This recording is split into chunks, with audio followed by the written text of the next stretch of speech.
Big game this weekend. Call your state senator today. Tell them to vote yes on the lottery gaming bill. For more information, bettingalliance.org. That number, by the way, that you can call, 334-261-0800. Put it in the group text today. Send it out. 334-261-0800. Paid for by the Sports Betting Alliance. Miami and North Carolina tonight, 6 o'clock ESPN. Baylor and TCU tonight, 8 o'clock ESPN. These guys will have a video coming up in a moment where you can participate in everything that's going on at lanceslock.com. Lanceslock.com. By the way, Mississippi State has won 5 straight, is it? Or is it 3 straight? I think it's 5 straight. I think it's 5 straight. But guess who they get? Who do they get? Kentucky, right? Kentucky. Could be a dangerous game for the Cats. Could be. Yeah. I mean, the way they responded to their last big win. Yeah. Nebraska looks like they're in the tournament. Teams that could miss the tournament all of a sudden. Florida Atlantic, 7-5 in quad 1, quad 2. Bad loss yesterday. But now they're trending down as they lose to Memphis. They may actually have to win the AAC to get in. Yeah, look like an at-large almost all season long until it mattered the most. And Michigan State, who loses yesterday, they're an 8-10 seed now. But if they lose some games down the stretch, their next game's against Purdue. They've got a chance to get a big win, but no guarantee Izzo's in March. Ohio State's played their best basketball since they fired their coach. Yep. I mean, that's 2 huge wins for them. Not that they're going to make the tournament unless they win their conference. Yep. Has Flanagan been suspended, Brown? Did you see that one? I haven't seen it. No, haven't seen anything. We'll keep an eye on that. We're back with you tomorrow, 9 a.m. Central Time. Until next time, God bless you. God bless America.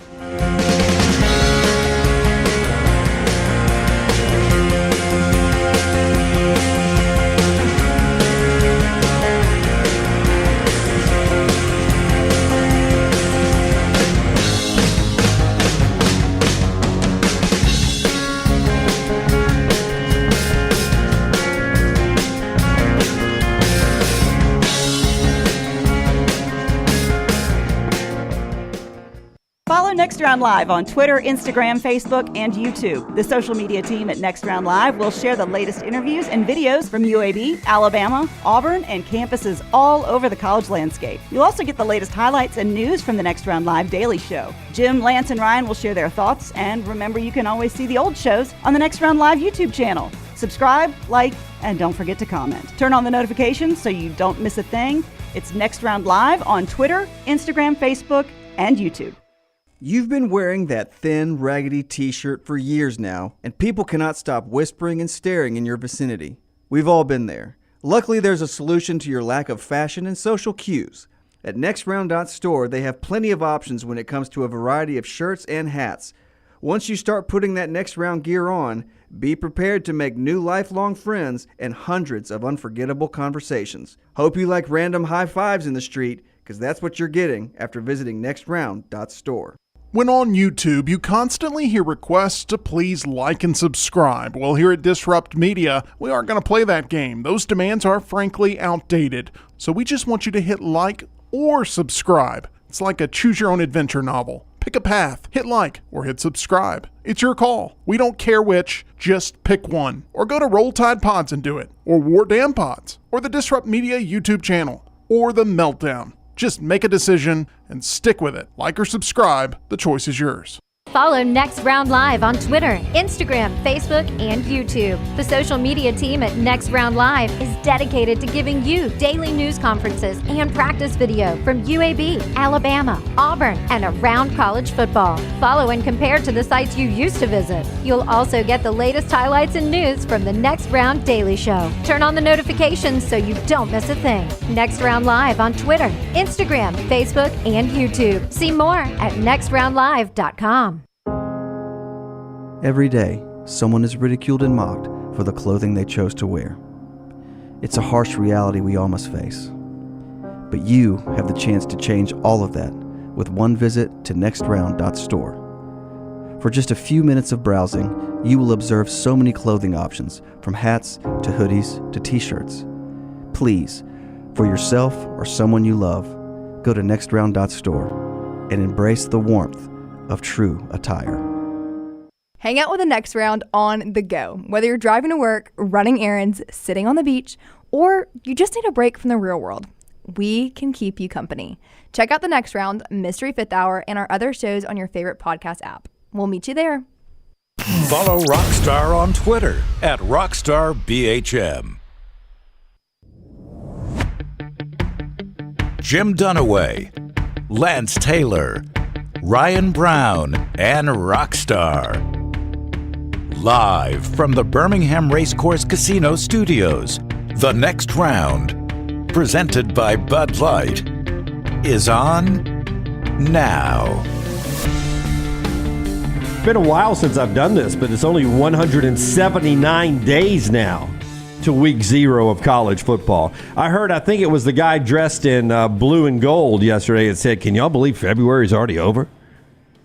I mean, I'm the one that gets criticized about counting things down, but February did fly by, did it not? Well, I mean, I don't think that's like a statement on where we are in life to saying February flew by. Yeah, I'm fine It's a with little February. different than saying, man, you guys realize a third of the college football season's over. Yeah. I'm fine with February being over. It's the college February football season. sucks. February is by far, if we did a poll of 12 months, everybody would vote February the worst month. Yeah, it's a bad month. As I always tell you, Includes the Super Bowl, though. That's the only redeeming quality of February. As I always tell you, for me, Valentine's Day is a signpost in the road. Once you get past Valentine's Day, most of the bad weather is behind you. That's not to say you're not going to get the random days, but the days of 40 degrees on top of one another in Birmingham are behind you once you get to Valentine's. The majority, I would say, once we get to Selection Sunday. Selection Sunday symbolizes here comes the spring. Oh, no. Yeah. There's Daylight savings time for me, which are they the same? I think it's... No, it's in one Sunday before, I believe. Yeah.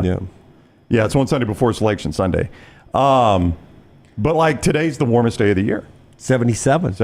I'll be on a golf course. Yesterday. March 10th. We'll beat that record. March 10th what? Yeah. It's next Sunday. Are you guys playing together? No, we are not. We're not. We are Team Roback today. We're representing Roback, Roback.com. Promo code TNR20. Well, that's what timing. Yeah, works out really good. 20% off your initial order and free shipping. I'm a professional. Time those things up really good back there. In a moment, I'll tell you about our friends at Bud Light when it pops up back there. Yeah, I know. But the beauty about this time of year, now I was seeing Troy in the chat room earlier say that where he lives, they had their warmest day of the year last year, and I don't know where Troy lives. Warmest day of the last year, and it's snowing today. So I could never live in a situation like that, where like back-to-back days is your warmest day of the year, and then it snows the next day. Sounds like he's in Johnson City, Tennessee. Could be. I have no earthly idea. No clue. But I like this time of year because you get the warm days without the pollen. And that's key. I mean, you don't have any pollen. Pollen will be here in 2 weeks. Oh, it will be. That's right. I thought I saw a little dusting of pollen yesterday when I was leaving work. Congratulations to the Meltdown guys. I hope you got a chance to tune in for that. Their first show yesterday, 2 o'clock Central. They're back at it with show number 2 a little bit later on. Troy's up in Kentucky. Troy, I used to live in Kentucky, and you're exactly right. It would be hot one day and a blizzard the next. It was a crazy weather state. Meltdown at 2 on all of our platforms later today. Rockstar had a little tune for them yesterday. Show 1 went fantastic. Everything basically but sports. They talk about that. A lot of entertainment yesterday. Those guys work their asses off to see a lot of movies. They really do. I mean, the amount of movies, foreign films, subtitles, they do their work. And I'm just with my jaw open going, never heard of it. I saw Kadishaba, and that was really good. Runtime 3 hours, 45 minutes. You know the last movie I saw in a theater? It's going to blow you away. Maverick. It was Maverick. Oh, yeah. The one before that, Top Gun Maverick. The one before that was the war movie where they shot it all in one scene. 1917. Yeah, good movie. So that's the last two. That's the last 2 movies I've seen in a theater. Last movie my wife and I saw was 1917 before COVID. Did they run through any trenches in 1917? On occasion. That's a good movie, though. Yeah, I liked it. Yeah, Old boy had that message. He was going to get it to somebody. Last 2 years, I've gone to a lot more movies than I have in the past. Now, I watch them at home. I watched another one last night. I watch them at home all the time. You do, man. I was talking to Maddie about that one time. I was like, how do y'all find the time? Yeah, I mean, I don't know how. At least one a night. Yeah, like 5 hours of golf. I don't know how I find the time to watch a 90-minute movie. Yeah, what movie's 90 minutes? Everything's 2 hours. The movie I watched last night was 99 minutes. 99 minutes. That is the thing. I mean, we all do what we love. I love going to play golf. Lance loves watching movies. Yep. I'm not going to criticize him. Yep. I would think probably watching movies would be at my top right now. And I'm lucky to still have my eyesight, Brownie. Hemphill bringing you the show today. Taylor over there says Hemphill's at my house right now, pricing and you heating and cooling system for me. It says be nice to me, LT. Tell them to be nice. Yeah, 205-229-2090. That is the number you need to call. Number that I call a lot. Adam, Chad, Andrew, the guys there. They're going to take care of you. Tell them the next round hit you. Hard to stop a train. Trust the name. Birmingham has trusted since 1954 for all of your plumbing, heating, and cooling needs. It is our friends at Hemp Hill Service. I know Lunsford is watching the chat. Chase wants the Meltdown podcast. I think we could do that. So I don't know if they're planning on that. Taylor right there. No, oh, well, there it is. Yeah. How about Taylor Corn? Fast, man. Keep up, man. Yep. And Lunsford is the invisible man back there right now. So, and here we go. This is a little video of the Meltdown. I love their set. I think they did a really good job on their set. Yeah, good stage over there. That is Studio C now. That Studio is right. C. Yeah, Only took them 5 weeks to put that together. It did. And that's pretty good. Looks really good. It's like we're hanging out in their room. So I like it. Good show. Now, is there something about Jaws for Melton? Is that one of his favorites? Because that is a top 10 for me. I think so. I don't know if that's Melton or if that's Lunsford. That's It's on Melton's side. Yeah, he is a huge Jaws fan. Is he really? Yeah. It's one of the greatest films ever. Yeah. We get into about the Meg. I think the Meg and the Trench is probably the best shark movie ever. We get into it because Statham is unstoppable. To start things off today, we'll do a little basketball. Stephen Pearl in the next segment, and Klay Travis and later Andy Kennedy. Big game for Andy's team down Wednesday night, Wichita State, as UAB fighting for that number 2 seed in the American. They're tied for second right now in that chase. South Florida's got the number 1 seed for that tournament virtually locked up. The one basketball note in this opening segment, though, will be about Alan Flanagan. We would have all lost money yesterday betting on a suspension. We weren't debating whether or not he would be suspended by the SEC. We were betting how long he would be suspended. If I'd asked you, LT, one game, over a half game, over under, everybody would have taken the over yesterday. This kid didn't get suspended at all by the SEC. I just don't even know how that's possible. I mean, everybody's seen the video by now, and it's egregious, premeditated, whatever you want to call it. I think even Ole Miss fans thought he was going to be suspended. I think they were super relieved. I haven't seen Ole Miss fans arguing like, "Oh, you don't know the whole story," or "You saw a different angle." I mean, I think everybody thought the guy was going to be suspended. I'm baffled as to why he isn't. I said it on the show yesterday.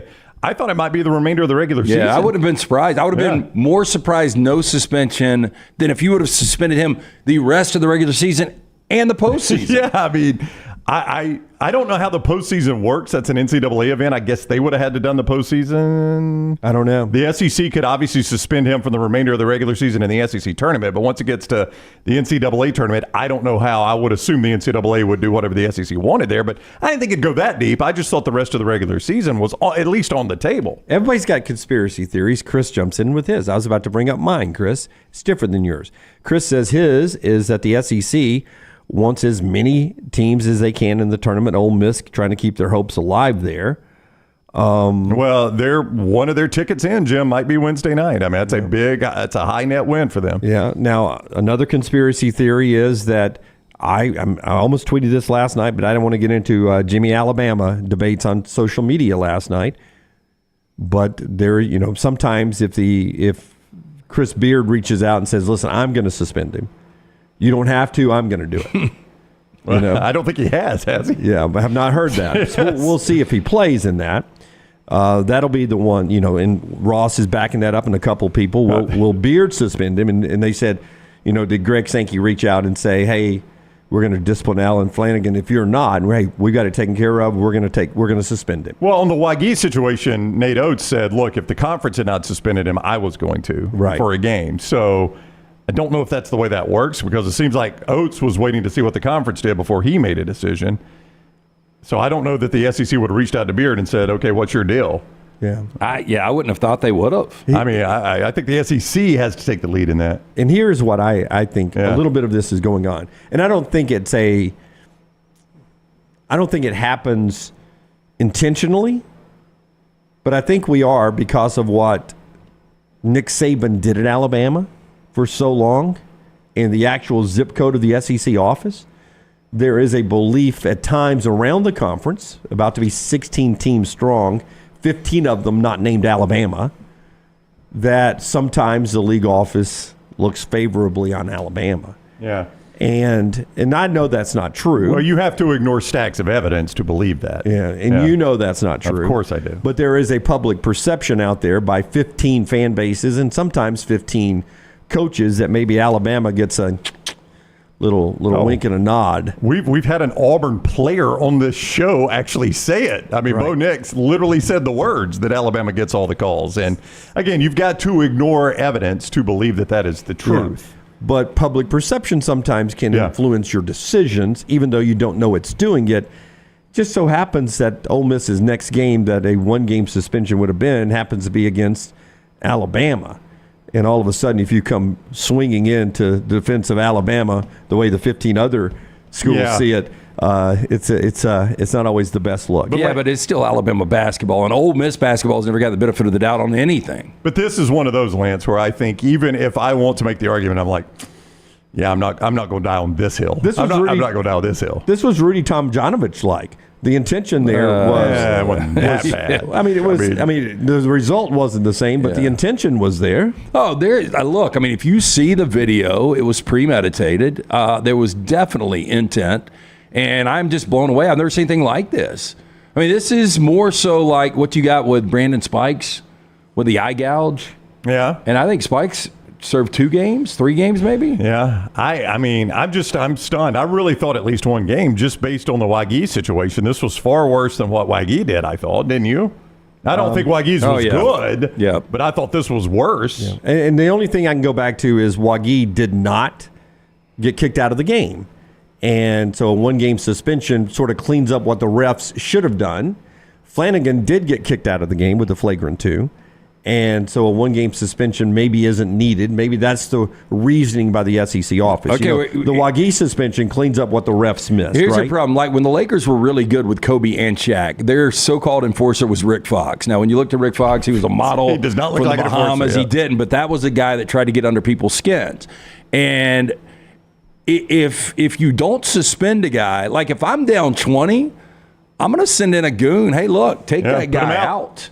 Why would you not if your only repercussion is going to be you're going to be thrown out of that game? What does that matter? Yeah. So that's Flanagan eligible to play. We'll see what Chris Beard does tomorrow night when Alabama visits. We'll talk to Stephen Pearl next segment about Auburn's visit to Tennessee, which is happening coming up Wednesday night. We'll jump into one football conversation before we get to Stephen that we'll hit a couple of times throughout the show after LT tells us about the Sports Betting Alliance and everything that's going on right now here in the state of Alabama. It's a crucial time if you're in favor of sports gambling coming to the state of Alabama. It's a crucial time for you to get involved by calling your state senator or by just being aware on which side of this you want to come down on. If you're not in favor of gambling, it's probably a pretty important time for you to be paying attention. Yeah, if you're probably not in favor of gambling, I would say you're in a minority listening to this show. So I would say the majority of people out there,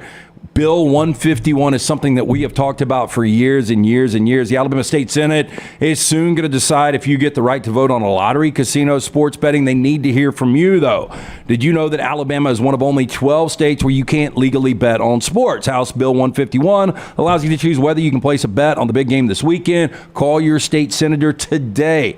Tell them to vote yes. I saw somebody in the chat room yesterday. They said they sent the number to all their friends and family. Get on this. For more information, you go to sportsbettingalliance.org. This is paid for by the Sports Betting Alliance, sportsbettingalliance.org. And again, I will give you that number. It is 334-261-0800, 334-261-0800. Write it down. Call it today. And by the way, I left them a message on Friday. They never called me back. Oh, no. Okay, but when you say that, that's not calling the Sports Betting Alliance. That is calling your local state senator. Sportsbettingalliance.org for more information on those guys. But to call your state senator, 334-261-0800. Did you ask for a call back? I did. Yeah. All right. Said I wanted to discuss this. Okay. So that's that, and that's what's going on there. In football world, our buddy Josh Pate was talking on Sunday night about the inevitability, and we'll talk about this again later in the show when we have a little bit more time before Stephen Pearl joins us next segment. But he says it's not if, but when, that the Big Ten and the SEC they're expanding again. They're on their way to expanding again, and that people in the know are telling him that the machine is turning, that they are heading to a bigger expansion, and it's going to happen. So, do you guys? I think it's stupid. I mean, I haven't even settled into 16 yet. Yeah. We're going to go 18, 20, 22. Yeah, I mean, the problem 24. is you're never going to play these teams. Like I get in the NFL, the way it's set up, you play divisional teams twice. You're playing one division in the conference. You're playing one division out of conference. But now when we get to this in the SEC and the Big Ten and you start to get 18, 20 teams, it just doesn't make a lot of sense to me. And then he follows up. Man, I know it's about money, but... And it follows up a little bit later on about possible, automatic bids for the Big Ten and the SEC, and we'll talk about that for the college football playoffs and divisions and your own semifinals and finals to win a conference championship.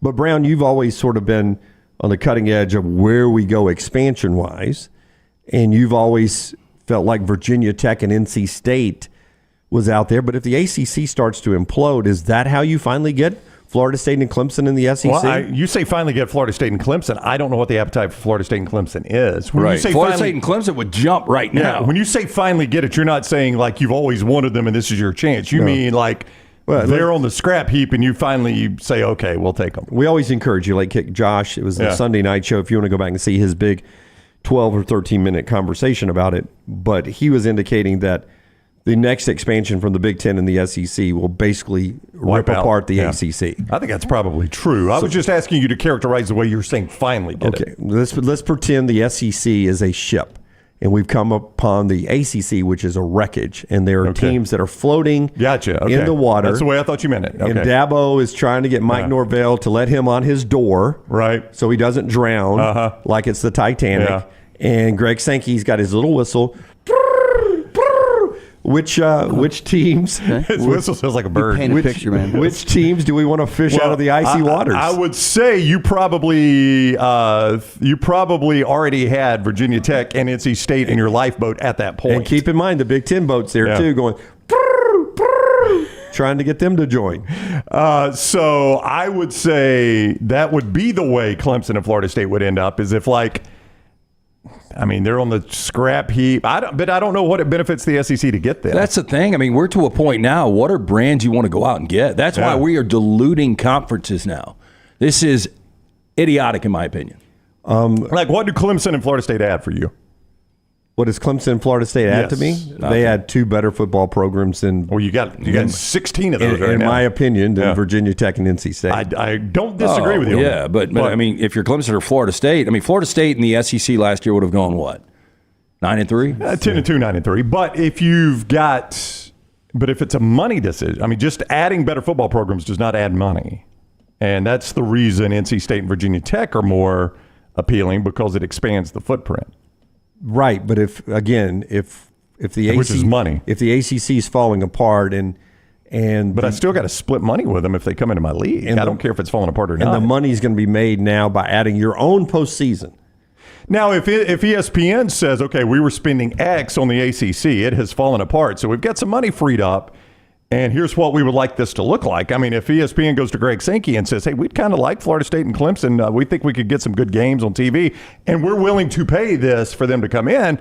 Now we got a different story, right? If ESPN negotiates the deal and says, yeah, if you let them in, we'll pay their entry fee, basically. We'll pay their initiation. Here's the thing. Look, these conferences now, schools are making more money than they ever thought they would make. When does it become about the fans? Like, as an SEC fan, you fly the flag more than anyone. What do you gain by getting some of these brands? If there's only going to be two leagues, the AFC, NFC, or the SEC, Big Ten, however you want to decide it, you want the best available teams. If you've got if one's going to have 24 and the other's going to have 24, you want to try to get your best 24, right? Yeah, I guess. Yeah, if that's the way it ends up, if we've got only Big Ten and SEC. Yeah. If I don't have, I honestly think it's kind of a sad. I know a lot of people are like, look, if my choice is the Cowboys or the Arizona Cardinals, and we're in the NFL, give me the Cowboys. I don't want the Arizona Cardinals, right? If I got to choose between the Eagles or the Commanders, give me the Eagles. There are certain brands out there that are better than other brands. They may not be as good as my top brands, but they're still better brands than other brands. I want to fight for the best brands out there. Outside of technology, I don't know what has changed more in a faster window than college football. No, that's right. You're probably I really right don't. about that. I mean, yeah. I thought it was. I was blown away. We were just doing a show a little over a decade ago when we had the expansion in Texas A&M and Missouri came into this league, and we were talking about what in the hell is going on. This doesn't even make sense. Like geography is out the window now. That's right. And now we're talking about 2 super conferences. Like I guess we're numb to transfer portal and NIL now, but I don't know, man. This is just completely a different look. It doesn't matter. We're still going to consume it. We'll still find a way to love it. But I don't know. Well, a lot of people believe that is the path to the contracts and the ability to do what Nick Saban hated, which was the way player movement had. Nick Saban never had a problem with NIL. It's the player movement, the ability to leave year to year and have to recruit your whole roster over and over.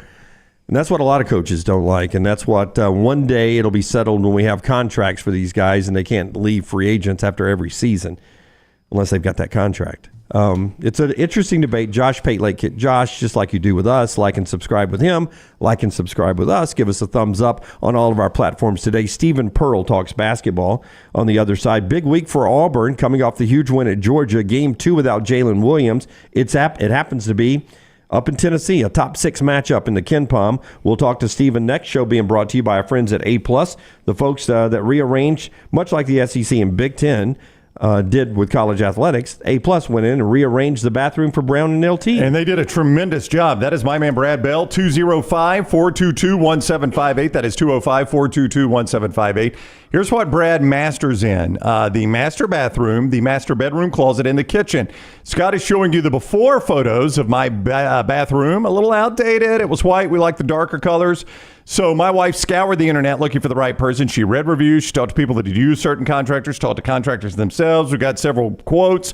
We were most comfortable with Brad, and I'm glad we selected A+ Tile Home Remodeling. Their crews were on time. They were efficient. They worked hard. They clued us in at the end of every workday what they had done. There is nothing negative I could say about them. But I said, Brad specializes in master bath, kitchen, and master bedroom closets. Scott is showing you video of a recent closet he did. This is important because you enjoy it while you have the house, and it helps your resale value. Those are the places where you're going to help your resale value. So call Brad now, 205-422-1758. Anywhere in Alabama, 205-422-1758. A+ Tile Home Remodeling. Stephen Pearl talks Auburn Hoops next. Call the next round now at 205-734-0923. Twin Peaks is the best in the game. Here, you're in the red zone for every college rivalry and divisional matchup all season long. I mean, where else are the scenic views as good as your view of the game? Only at Twin Peaks, the #1 sports bar. This hour of The Next Round is presented by the Birmingham Racecourse Casino, now featuring 7 days of giveaways with your chance to win a share of up to $125,000. The more you visit the Birmingham Racecourse Casino, the more chances you have to win. Fire damage to your home or business is something you never want to consider. Ryan Brown here from The Next Round. But in the horrible event it happens, Dry Tech is here to help. They respond quickly and will reply to you within 20 minutes when you call 205-637-0143. They're working for you, the customer, not the insurance company. They've got 5 crews ready to go 24/7. Don't call the insurance company first. Call Dry Tech. Just remember this website, mydrytech.com. That is mydrytech.com. Did you know that colon cancer is the second leading cause of cancer deaths in America and that it affects men and women equally? If you're older than 45, Rump Shaker encourages you to talk to your doctor about screening options that are available. Colon cancer is preventable, treatable, and beatable, but early detection is the key. For more information, please visit us. Go to rumpshakerinc.org. Also, 6th annual Rump Shaker 5K coming up Saturday, March 23rd at Regents Field. You can register online, rumpshakerinc.org. Ready to swap from your current auto or RV loan provider and drop your interest rate? Now is your chance. With Legacy Credit Union's annual swap and drop promotion, you can swap your current loan and save with Legacy in minutes. Whether you're a member or a potential member, Legacy Credit Union is here to help you drive into savings. Go online to swapanddrop.com or visit one of their 9 locations to take advantage of this incredible offer. Limited time offer, terms and conditions may apply. See Credit Union for details. Federally insured by the NCUA. Maybe you follow us on Instagram, Facebook, X, LinkedIn, or TikTok. Well, we're changing the game yet again. Tyler's Telegrams has been developed exclusively for you. Hi, this is the lovable boy you know as Tyler the Intern. I'm a businessman now. I will come directly to your door and tell you every time a new piece of TNR content drops. For the low, low price of $740,000, you can be notified by me, one of the biggest stars of the next round, about that thing you missed. Sure, the rest of those social media services are free, but so is radio, and we all know how well that's trending. Tyler's Telegrams is currently operating exclusively in Bibb County. Other social media platforms are available everywhere. You got to look your best to play your best, and our friends at Bandwagon can help your team find the perfect uniforms for that upcoming season. Bandwagon is with you every step of the way, from developing your team logo design to choosing from their multitude of samples. You name the sport, they can make it happen. To get your uniform journey started, you can shoot them a message on any social media platform or check out their website, bandwagonsports.com. That's bandwagonsports.com. Next round listeners, it's time to jump on the bandwagon.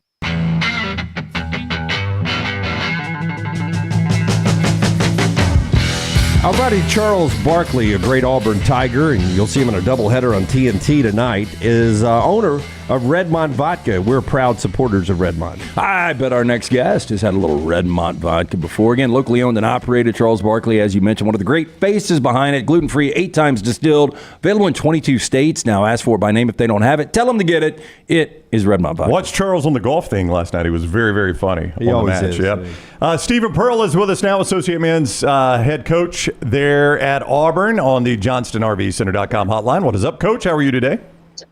What's up, fellas? You guys doing all right? Doing awesome. That game at Georgia, we thought it was going to be an interesting game with Jalen Williams out, and we had said on this show we don't get a whole lot right. As you know, Coach, we don't know anything about basketball, but we had said oftentimes when a guy's out, you find out somebody that steps up in that spot, and you really had a couple guys. Aiden Holloway had one of his better days, and then Chad Baker-Mazara, so that had to be encouraging beyond just the win for the coaching staff. Yeah, I mean, you look at Aiden, Chad, and Chaney all played some of their best games of the season and really stepped up. I think the biggest thing with Aiden was just trying to get his confidence back because, we've been saying it all year that every time he shoots the ball, we still think it's going in. So we still had ultimate confidence in Aiden. So, we thought switching up the starting lineup a little bit, could pump some confidence into him. And Trey Donaldson has played so well with that second group that we didn't think that it would really have much of an effect on him, but it really did help Aiden kind of get himself going. Chad Baker from the jump, he kind of came to us last week and said, Coach, with Jalen out, I really think, you should put me into the starting lineup, which a lot of players, don't have the courage to do that with a coach, but he came from a perspective of trying to help the team because we needed a little more pop in that starting lineup without Jalen in there. And we agreed, and it was a really good move, and he obviously played tremendously well. And then, Chaney Johnson, on the road our last couple games, at Florida, he almost had a double-double, at Ole Miss, at Mississippi State. He played some of his better games. So we had confidence that Chaney was going to play well, and he had been playing well. And even after picking up 2 really early fouls in that game, he did a really good job of staying composed, making some big shots, getting some big rebounds, did a really good job defensively. And, there wasn't a ton of, of letdown when Jalen wasn't there. So, we played one of our better games, honestly, of the year. And obviously it showed, and our guys stayed composed. And, it obviously always helps when you make shots on the road, and our guys were able to do that. Hey, the three guys you pointed out in the lineup, Aiden, Chad Baker, and Chaney, 56 of your 97 points, more than half your production. Correct me if I'm wrong. Those 3 guys weren't playing Division I basketball. Obviously, last year, Aiden was in high school. You had Northwest Florida State and the University of Alabama Huntsville, right? Yeah, I mean, Chad started out at San Diego State, so he had some Division I experience under his belt. But yeah, all 3 last year were not playing, Division I basketball. But the unbelievable thing about basketball is like Division II, JUCO, like there's so much good basketball in college that they're able to translate pretty quickly to the next level. It does take a little bit of time, but we felt really good about our evaluations of obviously all 3 of those guys plus Denver Jones to be able to come in, from the level that they were at, take a step up and obviously be able to produce. And they've been, 4 of the most important pieces on this team so far this year, and obviously helped us get a huge road win at Georgia on Saturday. At the under 4 timeout, I don't want you to tell me what Janai Broom told you, but it made you laugh as you were going to the huddle. In my head, I think he said, Man, KD Johnson is insane, and he's in one of his moods right now. What's it like living with KD? Is he that way on the team bus and the team hotel, or is he just that amped up during the 40 minutes we see him on the court? Because he has one of the most unique personalities I've ever seen. Yeah, I mean, KD off the court is always like that. He's always got that juiced up, amped up energy. Like, you can hear him laughing from a mile away, and he's just super loud all the time. But, the guys obviously love him. He brings great energy, to our team. One of the officials came up to me during the game and said, "Man, it is really hard to officiate KD Johnson, but if he was on my team, I'd be really happy." So while it was kind of like hey, you need to get him to, shut up every once in a while, I love how hard he plays and with the effort that he plays. KD had a really bad first half, just being completely honest. Like, he wasn't very good. He broke us down defensively, took a bad shot. But to KD's credit this year, when he's had bad halves, he's done a really good job of being able to bounce back. And that's not something he's been able to do in the past. So he's able to put things behind him a little bit quicker now, and he's able to turn things around. And then he had a 10-minute stretch in that second half where, it got to 3, and then he comes out of a timeout. I think Janai makes a 3 to get it to 6, and then KD bangs a 3 to get it to 9. So, a huge shot there, had a huge drive to the basket, scoring 8 points in the second half. So, I mean, obviously, his defense and his energy is obviously, it really helps our team kind of get going. If he could be a little more consistent in that, obviously, when he's out there, we're a lot better when we get good KD. Stephen Pearl is with us, the Auburn Associate men's basketball coach, and he's on the JohnstonRVCenter.com hotline. One could make the case that the Tennessee game is personal for the Pearl family. Would we be making the right case? Yeah, I mean, obviously during our time there, had a ton of, great memories, going to the NCAA tournament every year, winning a couple SEC championships. But obviously, like, the one thing that sticks out is how it ended. And, it blows my mind how many people are confused by the fact that I don't really care for Tennessee. Like, well, you played there, you were there for 4 or 5 years, and I was like, yeah, but they fired our asses. So I'm not really understanding how you don't understand why I don't like them. And they're like, oh, I guess that makes sense. And I mean, I've been at Auburn for 10 years now, so it's like, this is home, and obviously this is who we're loyal to, and we've ended up having a pretty good rivalry with the likes of Tennessee and Alabama and Kentucky, because we've all been at the top of the league for the last 5 or 6 years, and we've been fighting with Tennessee for SEC championships over that time, so it makes it a little more interesting as far as the dynamics go. And Coach Barnes has done an unbelievable job making them nationally relevant every single year. And, right now I'd say they're probably the best team in our league right now. And having to go into their place, a game out of first place, playing with a lot at stake. Obviously, it's going to be an unbelievable environment on Wednesday night. You said best team in the league. Are they the best combination of guards in college basketball when you look at how different each guard is? I mean, I'm not sure if they have the best backcourt in the country, but they obviously, like, they may have one of the best players in the country in Dalton Connect. They may have the best facilitator in the country at Zakai Ziegler. Zakai Ziegler had, I think, 14 or 16 assists against A&M. And if, a couple of guys had missed wide open shots or layups, he could have had 22 assists in that game. So, they're at their best when they're out there facilitating, moving the ball and getting guys open shots. But then you add someone like Dalton Connect, who's able to kind of get a bucket whenever he wants. Oh, and don't forget the guy that was first team All SEC last year in Santiago Vescovi, who's been there for 37. He and I actually played at Tennessee together when I was there. He's been there for forever. And then, they come in and have really good bigs and Adu and, Josiah Jordan-James has been there for 4 or 5 years. Like, they have just a lot of older veteran guys. So I think they're just the most complete team offensively and defensively in our league, and one of the most complete teams in the country. I consider you and Bruce friends, but I don't know a lot about you. In my head, you guys don't do a lot of grilling, smoking meat down at the lake or anything. Maybe you do. But I see the tweet afterwards that Bruce tells the team best call he makes after the game is the ribs at Rafferty's on the way home. Do you guys grill? Because Brown's a big griller. I'm a guy who likes to cater my food. I like to pick my food up, have it ready to go. I'm ready to eat. I don't like to wait for it. Are you guys grillers or are you guys caterers at the lake? So BP's more of a caterer, and I'm the griller.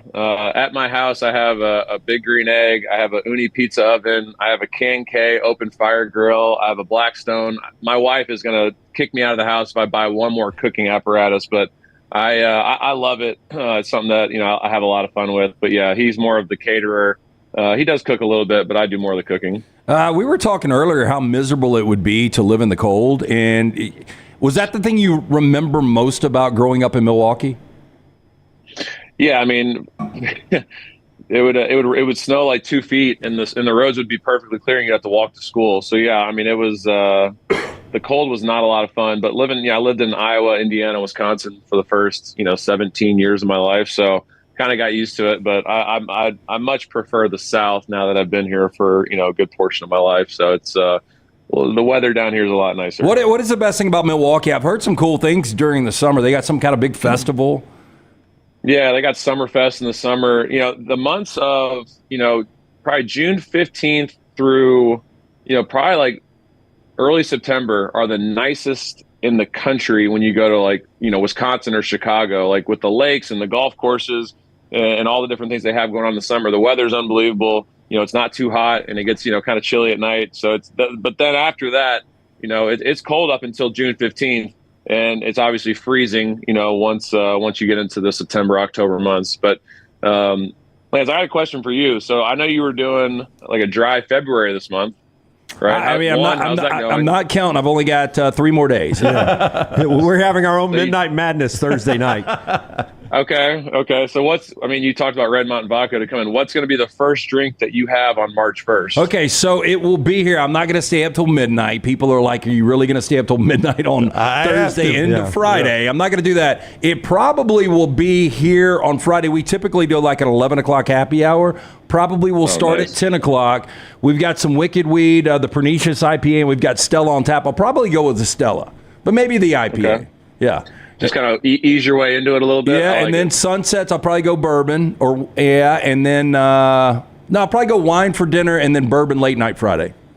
Wow, you're mixing it up a little bit. It's dangerous. Yeah, he's a professional. He says that's mental. It is mental. There's nothing with beer before wine or wine before beer. If or I mix liquor it, somebody's beer. holding my hair, man. I'm throwing up if I mix 2 different liquors. You're just mentally stronger than everyone else, huh? Yeah. I mean, what's your go-to?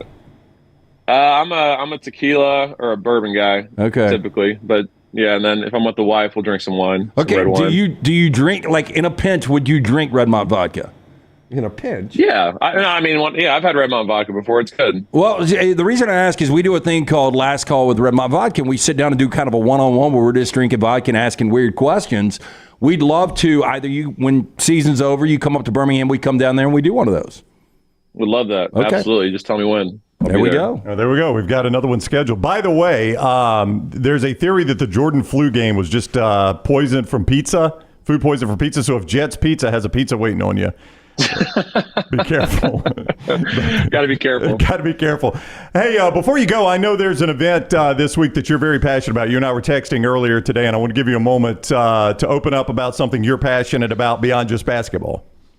Yeah, I appreciate you guys letting me do this, guys. On top of, obviously trying to grow our Vizsla family, Lance, Brittany and I for the past year have been trying to get pregnant. And, it's been a struggle, to be completely honest with you. And we've had to come up to Homewood a ton this past year at Alabama Fertility Clinic and work with Dr. Mann to try and get pregnant. And we've been having to do multiple rounds of IVF to try and accomplish this.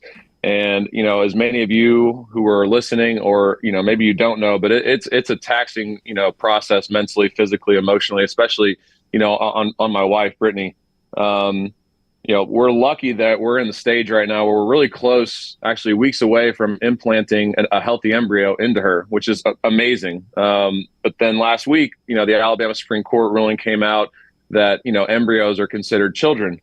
And it paused all IVF services across the state of Alabama. So, we're obviously in jeopardy of missing our window, but there's hundreds, if not thousands of families across the state who are trying to obviously create life and have children that are also in the middle of this very expensive treatment that are now also delayed because of the ruling. And on Wednesday, February 28th at the State House in Montgomery, there's going to be a gathering of people that are supporters of IVF and fertility clinics. And I just would, I can't be there because we'll obviously be at Tennessee. My wife will be there though. I would just support, or I encourage anyone in the area in Montgomery or who is able to go and show support if that's something that they're comfortable doing or that's something that they believe in. Because, at the end of the day, like all these people are trying to do in a pro-life state is bring beautiful, precious life into the world. And obviously we're hoping that this gets reversed soon because obviously we're really excited about starting our family in the state of Alabama. And, I'm hoping that we can move this along so many others can do the same as well. Well, that is very well said. And, I know that's a very personal thing you just opened up about very publicly there. So I admire you for doing that. And obviously you and Brittany will be in our prayers, and hopefully that can all get worked out for you guys. I appreciate you guys very much. Yep. Thank you, Coach. Good talking with you. Good luck at Tennessee. See you, buddy. All right, fellas. Thanks. All right, War Eagle. Yep. Take care of that. It's Coach Stephen Pearl with us, the associate men's basketball coach at Auburn. That's a personal battle. That takes a lot of character to open up like that. And you guys have known people. I've known people that have had to go through that, and it is such a massive deal. And I think we take for granted. Bethany, my ex-wife, had complications with both Leighton and Jack, but we're fortunate both are completely healthy and great now. But, it was kind of touch and go for a little bit. But I do think we take for granted, having kids, pregnancies, because some people just ease through it. And it's amazing, man. You can have crackheads that don't want a baby, that'll sit it on somebody's doorstep or leave it at a fire department. They don't care anything about it. And then you got, good people trying to have a kid, and it's just such a difficult process. Our friends at Rump Shaker is trying to help out some awareness. I will say this, though, if a healthy embryo is ready to go and you're worried about life, what's going to happen to a healthy embryo? It's a crazy debate that we've divided. And if you're a believer, to me, where do you think that knowledge to come up with IVF came from? Yeah, I've read to be ordained. I've read everybody thinks it's going to get sorted out. It's just a process of doing it. So hopefully that is the case. Too much politics, too much government. Hey, did you know that colon cancer, second leading cause of cancer deaths in America, it affects men and women equally? If you're 45 or older, Rump Shaker encourages you to talk to your doctor about screening options that are available. Colon cancer is preventable, it's treatable, it's beatable. Early detection is the key. For more information, please visit us. Go to rumpshakerinc.org. That's rumpshakerinc.org. Also, join us for the 16th annual Rump Shaker 5K Saturday, March 23rd at Regents Field. To register for that, for more information on that, go online, rumpshakerinc.org. And our friends at Way to Wellness, your journey to healthy living. Here's an opportunity for you to jumpstart something right now in 2024. February's about to be over with, which means pools will open up at the end of March. We'll do spring break, and then it's off and running all summer long. Why not look your best? Be the best you can be with our friends at Way to Wellness, your journey to healthy living. For me, it's about blood pressure and cholesterol numbers, life-saving treatments I get right there at Way to Wellness. You can find out what they can do for you by going to this website, aplanforme.com. Aplanforme.com. You'll find out that Leslie and her board-certified team right there have a number of different eating plans for you. They've got food. They got snack bars for you. Whatever plan fits you. Everything is designed specifically for you. I know Lunsford is killing it right now. I am not doing as well as Lunsford right now. I need to get back on it and start really killing it and get ready for the summer. It doesn't matter. You can drop off, get on, because there's no contracts, no sign-up fees, and that first consultation is free. It's Way to Wellness, your journey to healthy living. Back in a moment on TNR. Follow John Lunsford on Twitter @JLuntz. Legacy Credit Union has the ultimate game changer for your finances. With Engaged Checking, you can earn 3% APY on balances up to $15,000. You heard correctly, 3% APY. But it's not just about scoring with high yields. With Engaged Checking, you can get paid up to 2 days early. That means your paycheck, Social Security, tax refund, you name it, you get it early. So stop sitting on the sidelines and get in the game with Engaged Checking. Sign up today at legacycreditunion.com or visit any 9 Greater Birmingham area branches. APY is annual percentage yield. Terms and conditions may apply. See credit union for details. Federally insured by the NCUA. Hey, if you're looking for Birmingham's best pizza, you need to stop in and see our friends at Slice Pizza and Brew. It's as local as you can get, from the ingredients that go into every pizza to the beer on tap. For a great lunch or dinner, go see our friends today, Vestavia or Lakeview at Slice. Hey, Lance Taylor from the Next Round to tell you about our friends at Gutter Cap. Gutter Cap's that patented aluminum cover system that fits over most existing gutters to keep out debris and eliminate that gutter cleaning. It's backed with a lifetime warranty, almost 20-year service record right here in Birmingham. Stay off that dangerous ladder forever. 45% off the retail price now if you call guttercapbirmingham.com. Call my good friend Chris Stewart now, 205-823-2212. Cap it, don't snap it. It's Gutter Cap. The wait is over. Tonali has arrived. Beautifully distinctive Italian styling and performance. Come test drive the all-new 2024 Alfa Romeo Tonali plug-in hybrid at Alfa Romeo of Birmingham. The all-new Tonali offers best-in-class horsepower and torque, fastest 0 to 60 times in its class, plus best-in-class range with full electric charge. And best of all, qualified Tonali leasees are eligible for up to $7,500 EV tax credit factored into your lease. Hurry down to Alfa Romeo of Birmingham and experience the all-new Tonali. Tournament time is almost here, but any time is a great time to jump on with MyBookie.ag. When you sign up at MyBookie.ag, use code NEXTROUND for a special sign-on bonus. You can use that bonus right away. Win once with it, it is yours and yours forever. Not like some of the sites that make you win 5, 6, 7, 8, 9, 10 times before you keep the bonus. You win once at MyBookie.ag, it is yours forever. Basketball tournaments, NBA, the start of Major League Baseball, NASCAR, and golf. Bet anything, anytime, anywhere. MyBookie.ag, code NEXTROUND. Sports fans, Alabama State Senate will soon decide if you get the right to vote on a lottery, casinos, and sports betting. But they need to hear from you. Did you know Alabama is one of only 12 states where you can't legally bet on sports? House Bill 151 allows you to choose whether you can place a bet on the big game this weekend. Call your state senator today. Tell them to vote yes on the lottery and gaming bill. For more information, go to sportsbettingalliance.org. It's paid for by the Sports Betting Alliance. Again, sportsbettingalliance.org. It's time to pull the trigger on the Next Round merch that you've been eyeing. We know there's a lot to choose from at nextround.store, so here's a few of our favorite picks. If you want to match LT and Brown, go with the TNR logo hoodie and throw in one of Dunaway's favorite hats. Any of them will do. The Backroom's go-to is the classic logo t-shirt, while my personal favorite is the light blue TNR crew neck. All of these items can be found at nextround.store and are EG approved. Rest assured, your order will be packed with lots of love from us here at the Next Round. Head over to nextround.store to start filling up your cart.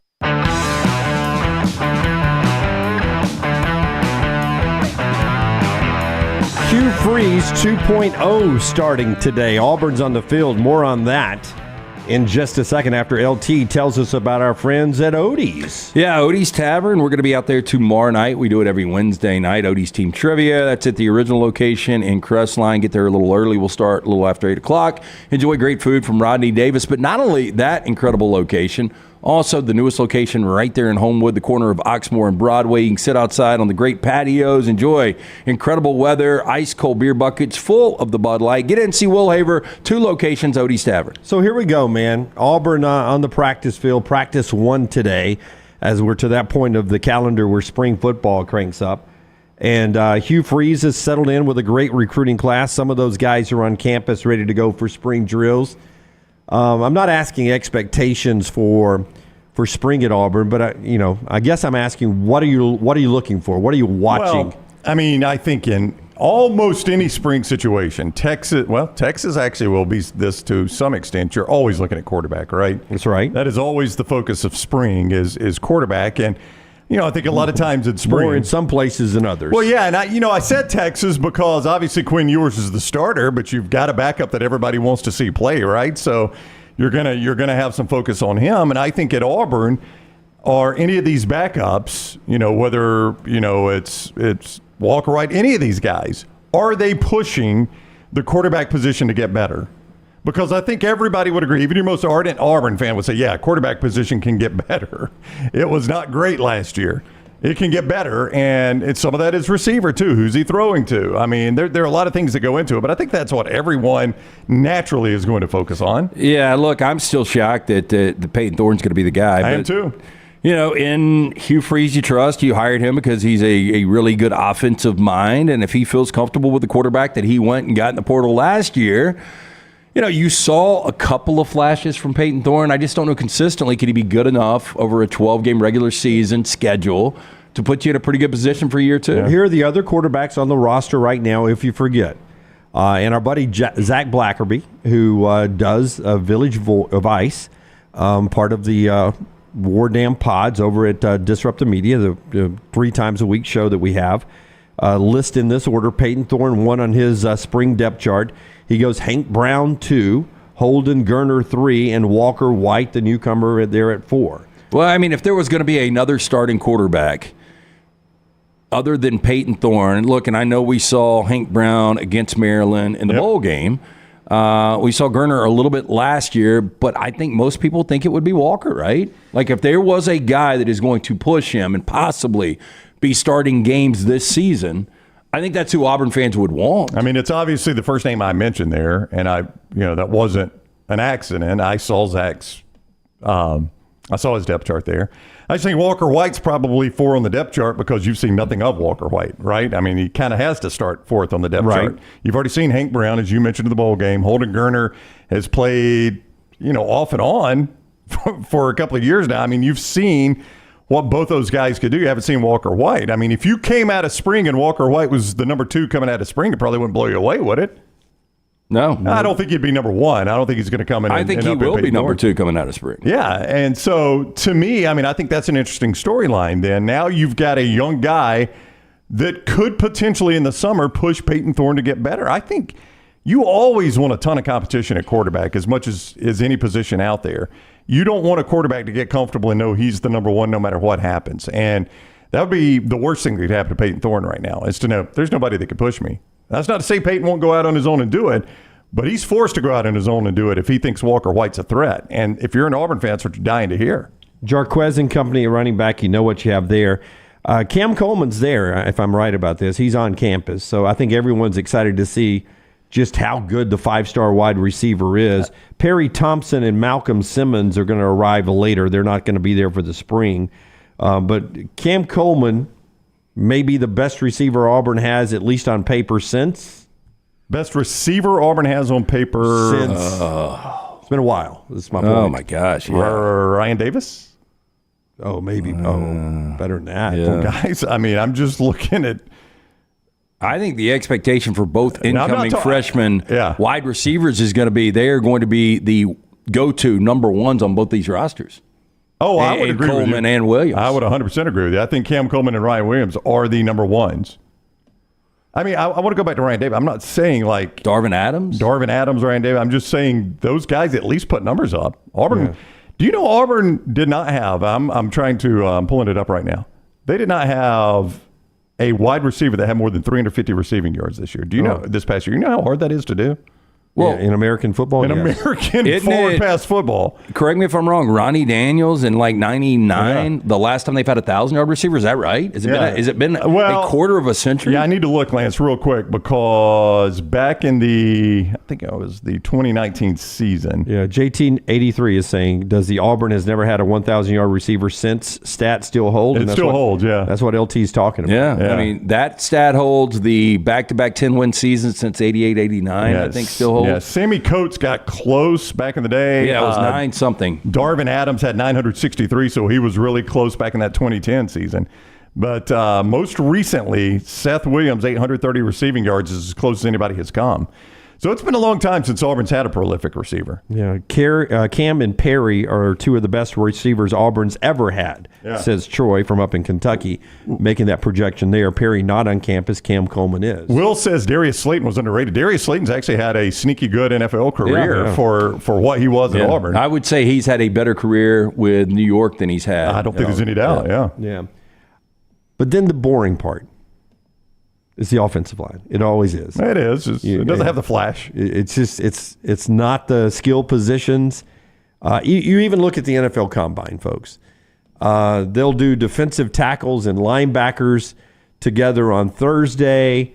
On Friday, on Friday they'll roll out their DBs and their tight ends. On Saturdays they do quarterbacks, running backs, and wide receivers. And on Sunday, the last day when everybody's leaving and nobody's watching it on television anymore, they do the offensive line. That's because their big drill's like the cone drill. Yeah. No, 2 reps is 225. Yeah, reps is 225. I want to see guys run the 40. That's what I want. I don't want to see the offensive lineman run the 40. It looks like such a struggle. It really does. But as any fan, Auburn fan or not, will tell you that the games are won by these 5 guys that are going to line up tackle to tackle on the offensive line. You just look at what Michigan and Georgia have done the last 3 years. They've been really good offensive linemen. Washington won the big Piana Case Trophy. Joe Moore Award last year. I wonder the correlation. Like if you went back, and I can find this right now as we talk, Joe Moore Award winners, I would say that 3 out of 4 are probably in the college football playoff. I think the offensive line is that important. Well, I don't think Cole and them would give it to somebody that was not in the playoffs. That's not good offensive line play. Even a non-dunk wearing, non-dude, ball talking dude like me understands that good offensive line play usually has you in the playoffs. I just realized I heard our friend Tom Hart. I don't know if it was with us or somebody else. He's a dude guy. Oh, Tom Hart talks dudes? He's a big dude guy. Well, I was talking to Tom Hart at the Bama basketball game the other night, and he had done Missouri the night before. I was telling him, I was like, man, I was watching last night. You had the Missouri game in Columbia, and that was the late game, right? That was not the early game. That was the late SEC. And now you're here in Tuscaloosa. He goes, oh, I was in O'Hare Airport like 5 hours ago. Yeah. I was like, that's insane, man. And then I started thinking, of course, he's just calling the game. The basketball officials were doing the exact same thing that Tom Hart was doing, and they got to run up and down and call the game. Just for a little reference here. So Alabama, they won the national championship 15, or they lose to Clemson? Yeah, they won 15 and 17. Okay, yeah. 15 they won. I just need to remember. I'll pull up my sleeve. Iowa won it in 16. This is past award wins for the Joe Moore Award. 17 was Notre Dame. I think they were in the playoffs, right? 18 Oklahoma, 19 LSU wins the national championship, 20 Alabama wins the national championship, 21 and 22 Michigan were in the college football playoff. You've made your and case. Then 23 Washington played for the national championship. Yeah, that's the Joe Moore Award there. A look into Auburn's practice, which starts today, brought to you by our friends at Michelson Laser Vision. Yeah, 205-969-8100. That is the number you need to write down. Make the call today. Find out if LASIK is right for you in 2024. Over 2 decades ago, I went in, I had the 2200 vision. I was legally blind without the aid of contacts. 2015 vision, better than 2020 now. Dr. Mark Michelson, Dr. Jen Michelson, best in the business. Call 205-969-8100. Ask for Amy. She's going to hook you up with pre-inflation pricing. For more information, michelsonlaservision.com. On this date in history, Rockstar, 1980. A lady I assume a lady, Gloria Traynor, I Will Survive, debuted on the charts. 1980. First I was afraid. And then Cake made it beautiful. I was petrified. Ooh, I do think I like the Cake version better. Give me the Cake version. Cake is so annoying. I will survive. I'm just going to talk really fast. Yeah, I've never liked Cake. My favorite version of that song is, I brought this up yesterday, I think, when Michael was doing, he was doing CPR on The Office, and they said he'd do it to the beat of the Staying Alive. Staying Alive, and he goes, at first I was afraid, I was petrified. So good. That is such a good episode. Yeah, so that's on this date in 1980. Gloria Gaynor still with us, or she dead? On it. Oh, did I say Gloria Traynor? It's Gloria Gaynor. It's Gloria Gaynor. You're thinking Megan Trainor. Yeah. That would be a heck of a combo. Gloria Gaynor in 1980 was Still probably 25. Yeah, aged 80. Aged 80, still with us, Lance. How about that? Yeah. 80 years survived. old. How Yeah. about that? Yes. EVH93, one of our great female listeners. Gaynor, not Trainer. Is that as popular with women, I Will Survive, as It's Raining Men? I think I Will Survive is much more popular than Raining Men. Yeah. It's Raining Men more popular with women or men? I'm about to go out and get soaking wet. Oh, I guarantee there was like a Monday or Tuesday night at Studio 54, and it was like, guys, you don't need to bring anything. Just show up at Studio 54 because it's Raining Men. Who wrote it?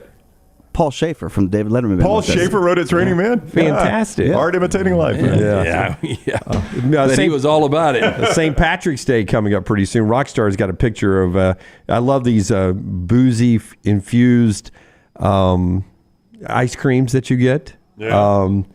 This one is from Hold on. the folks at Guinness. Okay, well, I'm telling you, I have found, and I'll give you guys off air, the ice cream sandwich, the $4 ice cream sandwich. Yes. I had one last night. Is it boozy infused or no? It is not boozy infused. Okay. Again, it's a dry Feb for me. But this is, and I'm not an ice cream sandwich guy. This is by far, not even close, best ice cream sandwich of all time. One of the flavors is a miso ice cream sandwich. I don't really know how they infuse the miso. It is fantastic. Well, that does not sound good at all. I just had the original last night. So I've had 3 different ones. The dark chocolate, the miso, and the original. And they got a million flavors. Fantastic. So an ice cream sandwich. Yeah, $4. Yeah. And how many of these are you eating a week? Oh, I don't know, one or two. One or two? Is it a take-home packet, or is it a establishment you go to? No, it's a local market. You buy them just individual. Okay, individually wrapped. The Guinness folks have a boozy ice creams out. No worry about the picture, Rockstar. 5% ABF. Got to be legal age to drink it. Tipsy Scoop is what it is. It's disgusting looking. I don't really love a good Guinness in a glass. I'm going to hate it in my ice cream. But if you want it for St. Patrick's Day, you can do that. When we come back, Klay Travis joins the show that is being brought to you by Dr. B. Yeah, make the phone call today. Schedule that consultation. I went to see Dr. B a couple of years ago. My hair is more than doubled in thickness. All I am doing is that non-invasive treatment 3 times a week, 30 minutes each time on the couch. 205-319-0316. You can also go online for more information. T3hair.net. Dr. B is also offering the Sensus Transdermal Infuser. This enables Dr. B to get various medicines and therapies into the scalp where the hair follicles are without using any injections. This is revolutionary as Dr. B can pinpoint delivery of a patient's genetically specific products without any needles. Make the phone call that I made. If you know a friend, your boyfriend, husband, whoever, be preemptive. They start thinning out. Dr. Beckenstein is the guy they need to call. 205-319-0316 or T3hair.net. Follow The Next Round on Twitter, Instagram, and Facebook at Next Round Live. Twin Peaks is the best in the game. Here, you're in the red zone for every college rivalry and divisional matchup all season long. On game day, you never have to decide which teams to watch, only what combination of bites, burgers, wings, and more to order. Plus, where else are your favorite draft beers always poured at a frozen 29 degrees? Only at Twin Peaks, the #1 sports bar. Stick around after the sun sets. Twin Peaks is open really late. Wind down with bourbon and late night bites. Only at Twin Peaks. Hey, Lance Taylor from The Next Round to tell you about our friends at Gutter Cap. Gutter Cap's that patented aluminum cover system that fits over most existing gutters to keep out debris and eliminate that gutter cleaning. It's backed with a lifetime warranty, almost 20-year service record right here in Birmingham. Stay off that dangerous ladder forever. 45% off the retail price now if you call guttercapbirmingham.com. Call my good friend Chris Stewart now, 205-823-2212. Cap it, don't snap it. It's Gutter Cap. Just because you've quit going to the gym, it doesn't mean that you have to quit gym altogether. Dunaway, that is. With our Next Round podcasts open 24/7, 365, you can access gym anytime you'd like. While you may have done away with your treadmill routine, our version of Dunaway is standing by ready to get you back to your absolute best. Find all that lovely Jimmy D-led content on Spotify, Apple Podcasts, Google Podcasts, and in the podcast section of nextroundlive.com. This message is sponsored by Jimmy Crypto Inc. and Jimmy Crypto for President. It's that time of year again. The Legacy Swap and Drop promotion is back. It's bigger than ever. Swap your current auto loan or RV loan to Legacy and drop your interest rate and monthly payment. Don't miss out on this opportunity to save big with our friends at Legacy Credit Union. Not a member yet? That's okay. You too can save by becoming a member today. Head over to swapanddrop.com. Apply in minutes. That's swapanddrop.com or visit one of their 9 greater Birmingham area branches. Limited time offer. Terms and conditions may apply. See Credit Union for details. Federally insured by the NCUA. Did you know that colon cancer is the second leading cause of cancer deaths in America and that it affects men and women equally? If you're older than 45, Rump Shaker encourages you to talk to your doctor about screening options that are available. Colon cancer is preventable, treatable, and beatable, but early detection is the key. For more information, please visit us. Go to rumpshakerinc.org. Also, 6th annual Rump Shaker 5K coming up Saturday, March 23rd at Regents Field. You can register online, rumpshakerinc.org. You never know what we're up to here at The Next Round. The easiest way to stay in the know with our antics and adventures is to follow The Next Round across all social media platforms at Next Round Live on Facebook, Twitter, Instagram, and TikTok. Whether it's Dunaway sleeping in the studio, Tim and Lunsford breaking down the latest movie release, or Game Day Chronicles, we are here to keep you updated on the latest sports news while, of course, having just a little bit of fun. Follow at Next Round Live across all platforms to join in. Jim Dunaway, Lance Taylor, Ryan Brown, and Rockstar. Live from the Birmingham Racecourse Casino Studios, The Next Round, presented by Bud Light, is on now. Our friends at New York Butcher Shop bringing you part of the show today. Before we get to Klay Travis, if you're looking for a great way to get out and enjoy this 77-degree temperature tonight, grill something great from New York Butcher. Yeah, stop by, see Jim and his incredible staff. 2 locations, the original in Cahaba Heights, the Greystone location, Highway 119. You can stop by the New York Butcher Shop, pick up the finest and certified Angus prime beef steaks, burgers, premium pork chops, ribs, all natural chicken cut to order just for you. Great selection of fine wines and desserts. New York Butcher Shop, one-stop dinner shop. New York Butcher Shop, rare quality, well-done service. Klay Travis joins us now. Hey, Klay, man, welcome in. How are you? I'm fantastic. How are y'all? Doing awesome. Thanks a lot. Tennessee basketball has got back-to-backs against the state of Alabama teams. And this is going to be a round robin in all I say a round robin for the SEC championship. You could get through all of this and nothing is clearer, but it is wild to me that Tennessee, Alabama, and Auburn are the teams that have dominated the SEC over the last 4 or 5 years. Kentucky is probably 4th, but I would say they're a distant 4th to those 3 teams. Yeah, I agree, and I think ultimately it comes down to the coaching. I think Greg Sankey honestly deserves a lot of credit for this, as the money has poured into college football in the SEC. You can only spend so much, by and large, on college football, and I think the next sport up has been college basketball, and the money that's spent on high-level coaching talent has paid off. I think you look at Rick Barnes, just got his 800th career win. Now we can talk about the fact that he hasn't had tremendous success in the NCAA tournament, which is certainly the knock against him, but he's one of the best college basketball coaches of all time in terms of wins and the success that he's had. You know, he's taken Tennessee to number 1. He had Texas number 1, and certainly has won everywhere he's ever coached. And then you look at Bruce Pearl, who obviously I love, got to know very well when he was coaching at Tennessee, and he's won everywhere that he's been, and I think he's done a heck of a job at Auburn. And then Nate Oates has come in and he's done fabulous as the head coach at Alabama. So I think all 3 of those guys have outperformed John Calipari, despite the fact that I think Kentucky's paying John Calipari $9 or $10 million a year, whatever the heck it is. You know, Matt Painter is the guy everybody dogs out. He kills my bracket every year. I hear Brown say it every other day. Rick Barnes is one of those guys you just said. In his 9th year at Tennessee, he's never gone past Sweet 16. I thought the team 2 years ago had an opportunity to win a national championship. They get bounced by Michigan in the 2nd round. The team this year looks like they've got that makeup. But as a Tennessee fan, as consistent as Rick Barnes has been in the regular season, I mean, where is the expectation going into the tournament? Is it like if we get to a Final Four, it's been an incredible season, or is this we need to win a national championship, which I know sounds ridiculous? By the way, it's not just a couple of years ago when they got bounced by Michigan. They were peaking at the right time.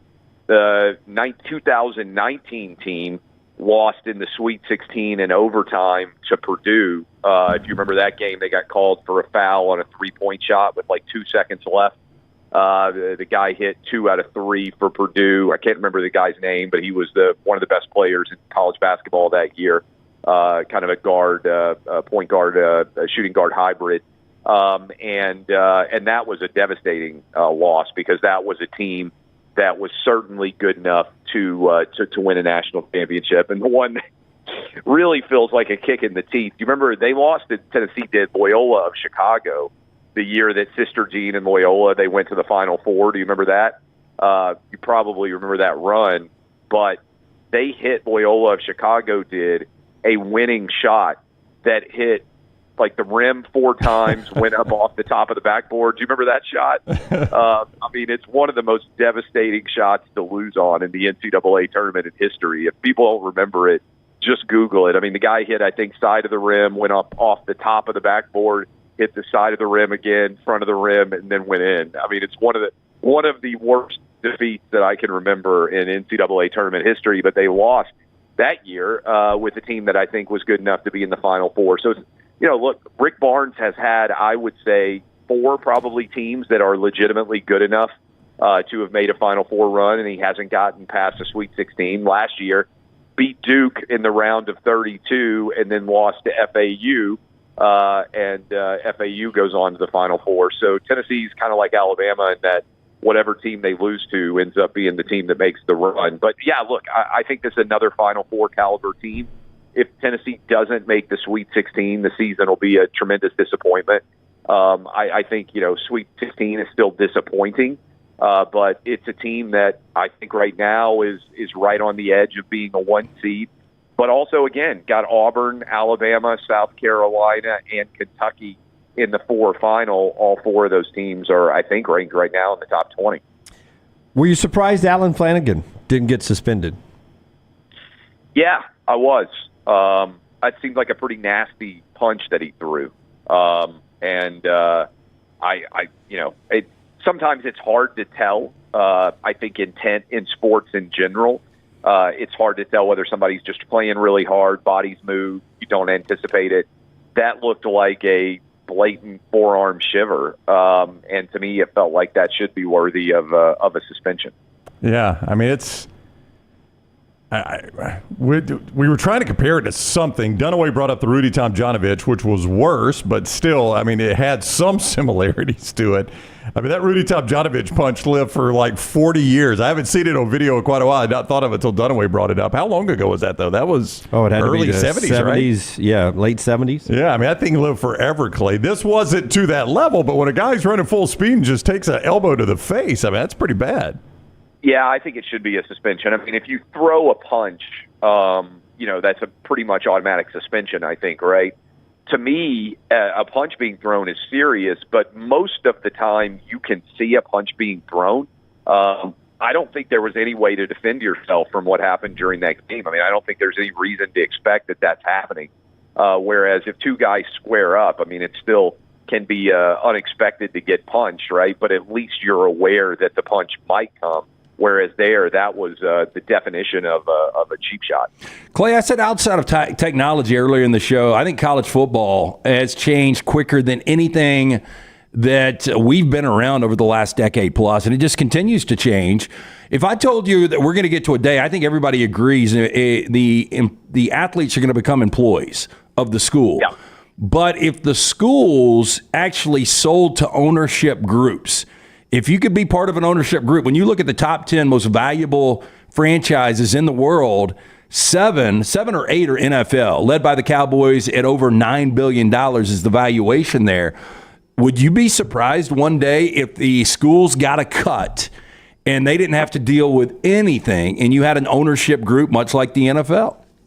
Yeah, no, I wouldn't. And the way that I would say it should be organized, though, is the whole conference should be one ownership group, would be the way that I think it makes sense. Because I think the challenge you would get into if you have individual school ownership groups is, unlike in the NFL where there's nowhere else to go, I think you would get very quickly into, this team wants to go independent. These new teams are going to make up their own new conference and all these things.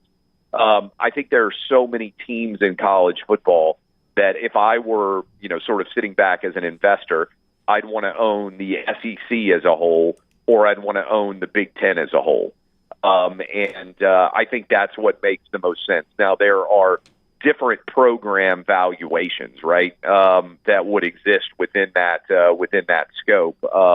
Vanderbilt wouldn't be worth very much, and frankly, like Texas would probably be worth infinitely more, right? Because what you would get into is market size, and that's when you look at the NFL.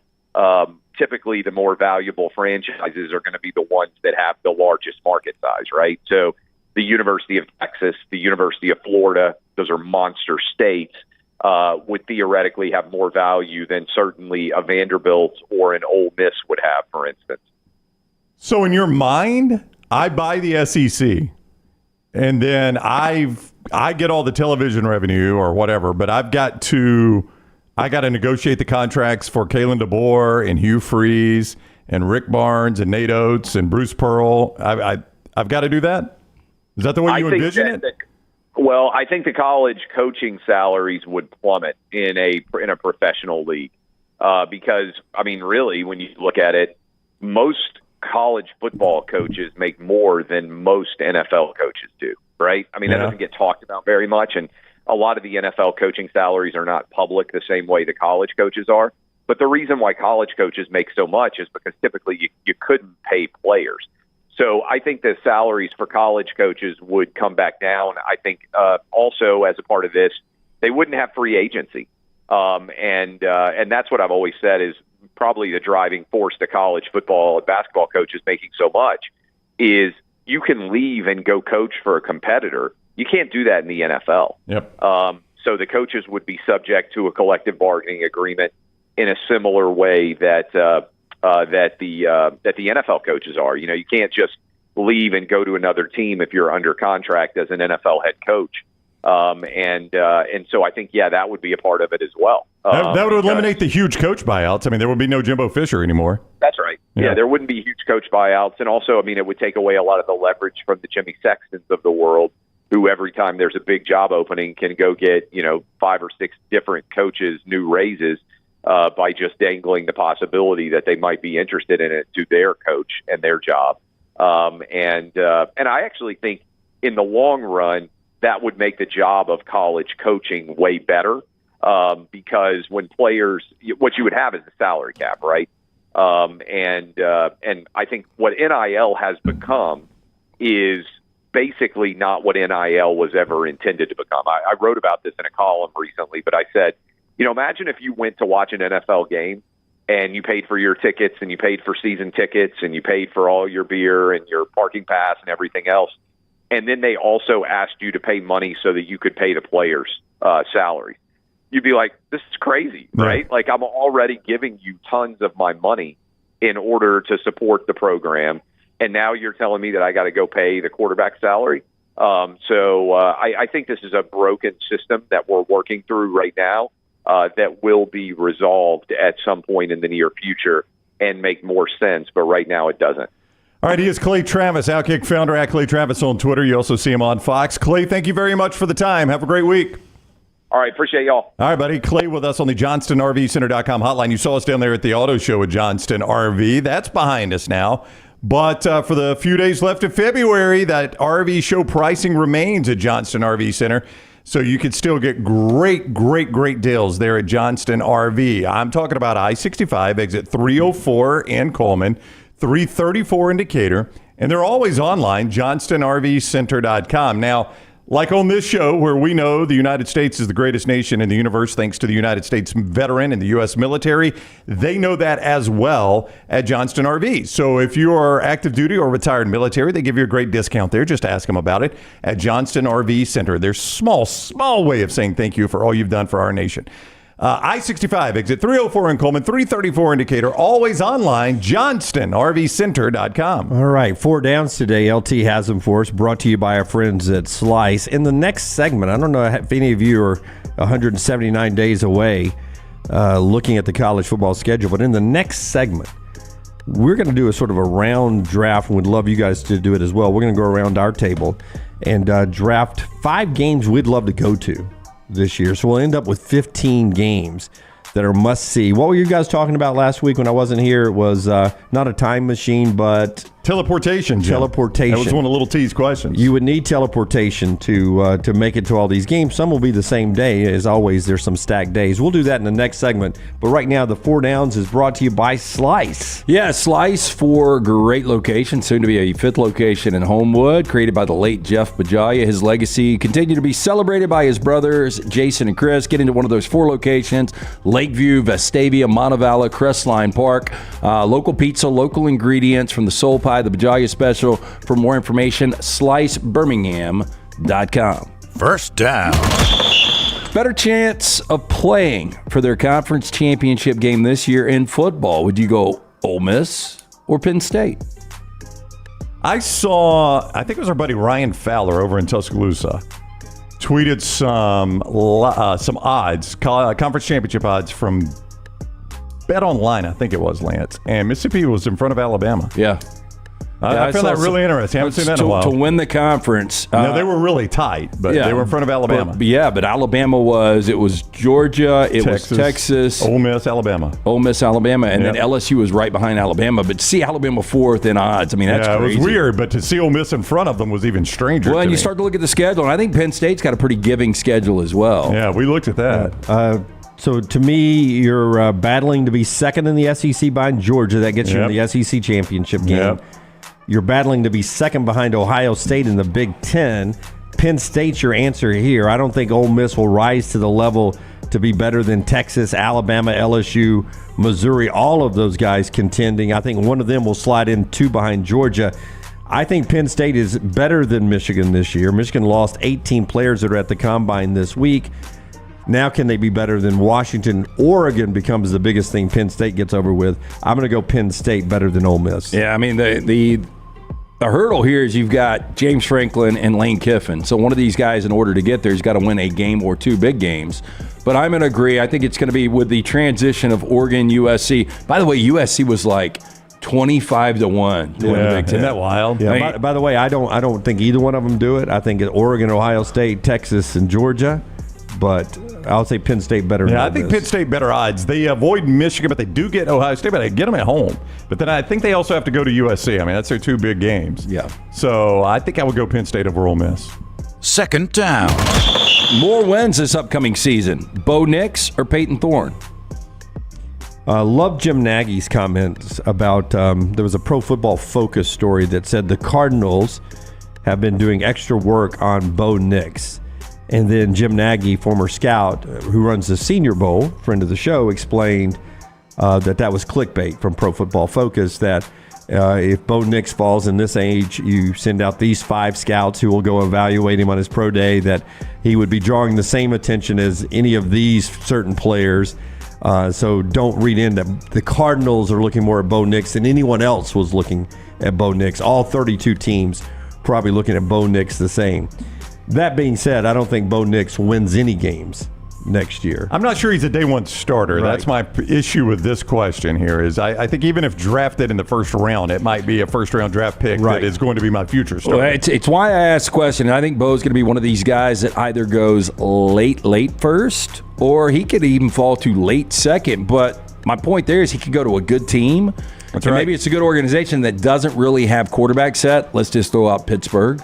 Let's throw out the Raiders. And, it could be like first month of the season he's sitting, but he ultimately starts like 10 games. I don't know how many of those he would win. And the other side. So who do you go with? What's your answer? Do you guys feel like Peyton Thorne is going to be the starting quarterback for 12 games? I don't know if I do. Do not, no. I think I'll lean Peyton Thorne just because I know Peyton Thorne probably is starting quarterback week 1 for Hugh Freeze. I don't feel great about this. Yeah, I would go Peyton Thorne, but I'm not surprised if he doesn't start every game either. I would think Peyton Thorne, if he wins 1, will be more than Bo wins. Well, you're this right year. about that, yeah. Third down. Tony Gonzalez, 48 years old, better career. Tony Gonzalez, Tony Romo. Tony Gonzalez, considered to be the best tight end of all time, still by some. Yeah, the only reason I bring this up, though, is Romo, what he's done in broadcasting. That's true. I mean, up until Tom Brady signing this contract with Fox, I think Romo for a minute was your highest paid broadcaster. Gonzalez does a good job on the NFL Network Thursday night game. He does some work there. He's been studio. He hasn't been a primo guy. I'm just saying, Romo's probably making 20 times what he's making. Probably so. Again, money it's not career to me. I mean, you can make more money and not be as good at your craft. Best tight end of all time. Tony Gonzalez still in that conversation. Romo's not in the conversation. Best quarterback or best broadcaster of all time. He's not even in conversation best Cowboys quarterback. I would go Romo here. I don't like Romo necessarily. Yeah. I thought he was really good first couple of years. I think it's lost a lot of luster, but I would go Romo. Gonzalez for me. Fourth down. Elizabeth Taylor would have been 92 years old. Elizabeth Taylor, Lance Taylor. Elizabeth Taylor, Lawrence Taylor. I am going to go Lawrence Taylor. The guy changed the way the NFL was played. Is still regarded as maybe the best defensive player in the history of the NFL. And Elizabeth Taylor, I know she had a good career. I'm not saying she didn't have a good career, but I think she's more known for how many husbands she had. You said it. I think it's 8 or 9. Yeah, I think she's more known for that than she is her actual career. At least 7. It's at least 7, and it's easy, Lawrence Taylor. He's changed the way they play defensive football. Elizabeth Taylor's best role is what, Dynasty? Cleopatra. How tall do you think she wasn't in Dynasty? Was she not in Dynasty? No, she was in some sort of soap opera, right? That was Joan Collins. Same person to me. Yeah. How tall do you think she was? Liz Taylor? 5'2". Liz Taylor, I think, Right was on. 5'11". Yeah, no, she's 6'2". She's a little Cleopatra bitty. was short. See, that's the thing. Like, back in the 60s and 70s, I think people were like, Liz Taylor, hot, great career. But now, when you look at Liz Taylor, you do remember her. Her husband, yeah. Yeah. That is 4 Downs today, brought to you by our friends at Slice. 4 locations for you for lunch or dinner. You can stop by, get a slice and a salad. Lakeview, Montevallo, Crestline Park, the original or the second location in Vestavia. Coming soon to Homewood, though. Get in and see the Majaya Brothers. For more information, slicebirmingham.com. And as Brown tells you about MyBookie, a couple of games to keep in mind tonight. Cincinnati's on the road at the new number 1 team in the country in the AP poll. Houston, 6 o'clock ESPN2. Lance may have a play on that game at lanceslock.com. You can get all his plays there, 1 free play every day, lanceslock.com. Houston, the 5th number 1 team in the AP poll this year, joining UConn, Purdue, Kansas, and Arizona. Also tonight, sneaky good game, 16 Kentucky on the road at the Hump in Starkville, Mississippi State, 6 o'clock ESPN. If you want to get information on a good game to play, lanceslock.com. If you want to play it, mybookie.ag. Yeah, I talked to Marty, by the way, yesterday. Marty Smith, he was about to fly to our fair city because he's on his way to that Kentucky-Mississippi State game tonight there in Starkville. Mybookie.ag is where you can play those games. Mybookie.ag. Don't forget code next round when you sign on at mybookie.ag, and you get that sign-on bonus. You play once with it, you win it, and it is yours and yours forever. Not one of those you got to bet 5, 6, 7, 8, 9, 10 times. Jim mentioned the college games. They're all available there. You can play the NBA games there. Major League coming up soon. NASCAR, golf. You can play it all right there. MyBookie.ag. Code next round when you sign on to MyBookie.ag and get that sign-on bonus. Bet anything, anytime, anywhere with MyBookie.ag. Code next round. That is MyBookie.ag. Code next round. Take the next round anywhere you go with official Next Round gear. Buy yours today at nextround.store. Let's face it, a home is one of the most powerful assets you can have, and our friends at Mortgage Right want to help you build wealth through home ownership. Mortgage Right is all about providing competitive rates, a variety of loan products, and a multitude of resources for a seamless home buying experience. They treat their borrowers like family and are always looking to bring more happy homeowners under their roof. See more by visiting mortgageright.com/TNR today and start living. That's mortgageright.com/TNR. NMLS 2239, equal housing lender. Fire damage to your home or business is something you never want to consider. Ryan Brown here from the Next Round. But in the horrible event it happens, Dry Tech is here to help. They respond quickly and will reply to you within 20 minutes when you call 205-637-0143. They're working for you, the customer, not the insurance company. They've got 5 crews ready to go 24/7. Don't call the insurance company first. Call Dry Tech. Just remember this website, mydrytech.com. That is mydrytech.com.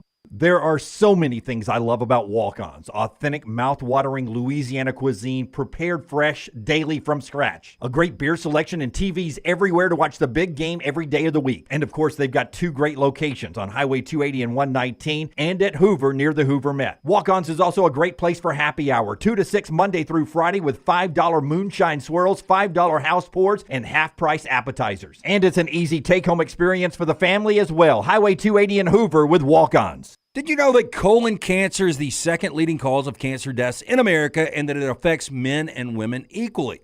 If you're older than 45, Rump Shaker encourages you to talk to your doctor about screening options that are available. Colon cancer is preventable, treatable, and beatable, but early detection is the key. For more information, please visit us. Go to rumpshakerinc.org. Also, 6th Annual Rump Shaker 5K coming up Saturday, March 23rd at Regents Field. You can register online, rumpshakerinc.org.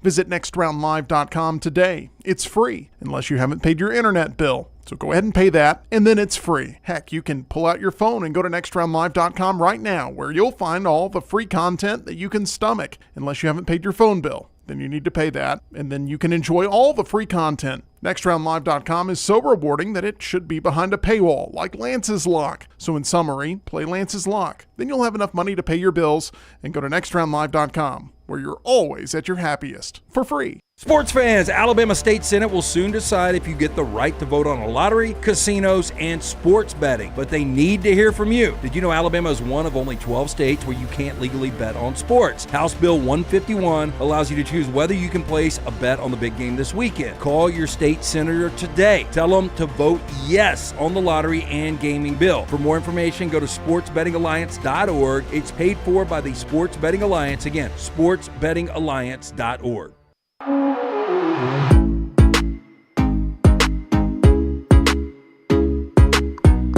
Back with you on the next round as we continue on today. Odie's is always a big proud sponsor of the show. 2 great locations. Love the new one in Homewood so much. Yeah, stop by, see our man Will Haver, that great staff. Rodney Davis been cooking up incredible food for more than 3 decades. Award-winning wings, delicious burgers, incredible sandwiches like that Diablo sandwich, chili, corn dogs, grilled cheese. Perfect place to take the family for lunch or an early dinner.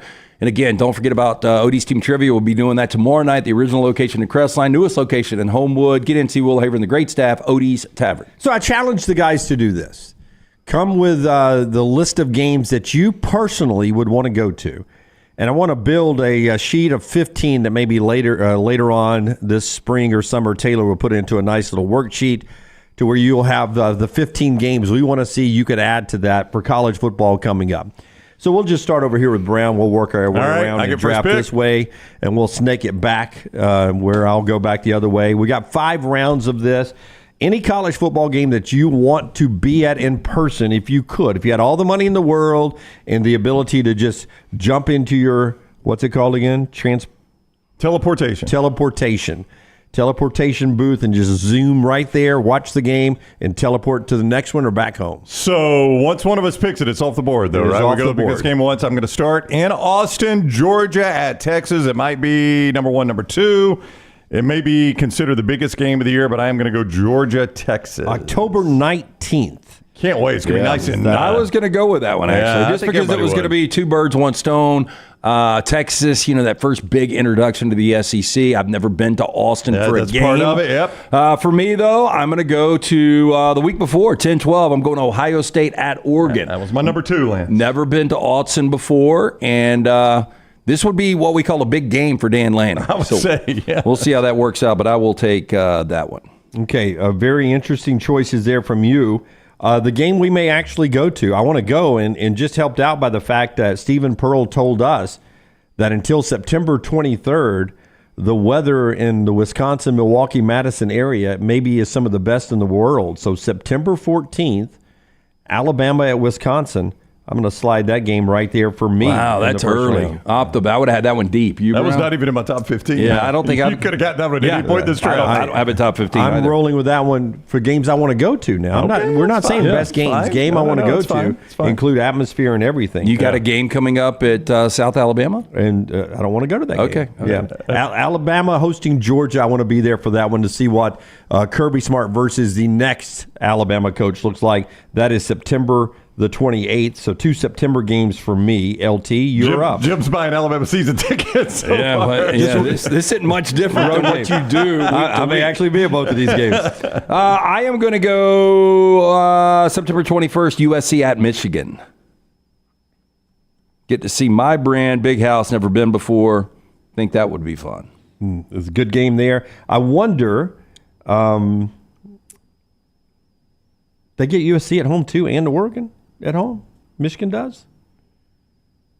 No, Michigan's got Texas at home. I said USC at Michigan. USC at Michigan. Yeah. Okay, USC at Michigan. I too am going to take a Michigan game. I've never been to the big game, so I'm going to go Michigan, Ohio State. I mean, that is just, and that's the way I approach this a lot is games I've never been to that I'd like to go see, big games, places I've never seen a game. Yeah, that was me with the Wisconsin one that you poo-pooed on there. Yeah, that's a game I wanted to go to. Texas, Oklahoma will be my next pick. That is now an SEC game. I think it's going to be good to go anytime, but especially the first time it's ever a Southeastern Conference game.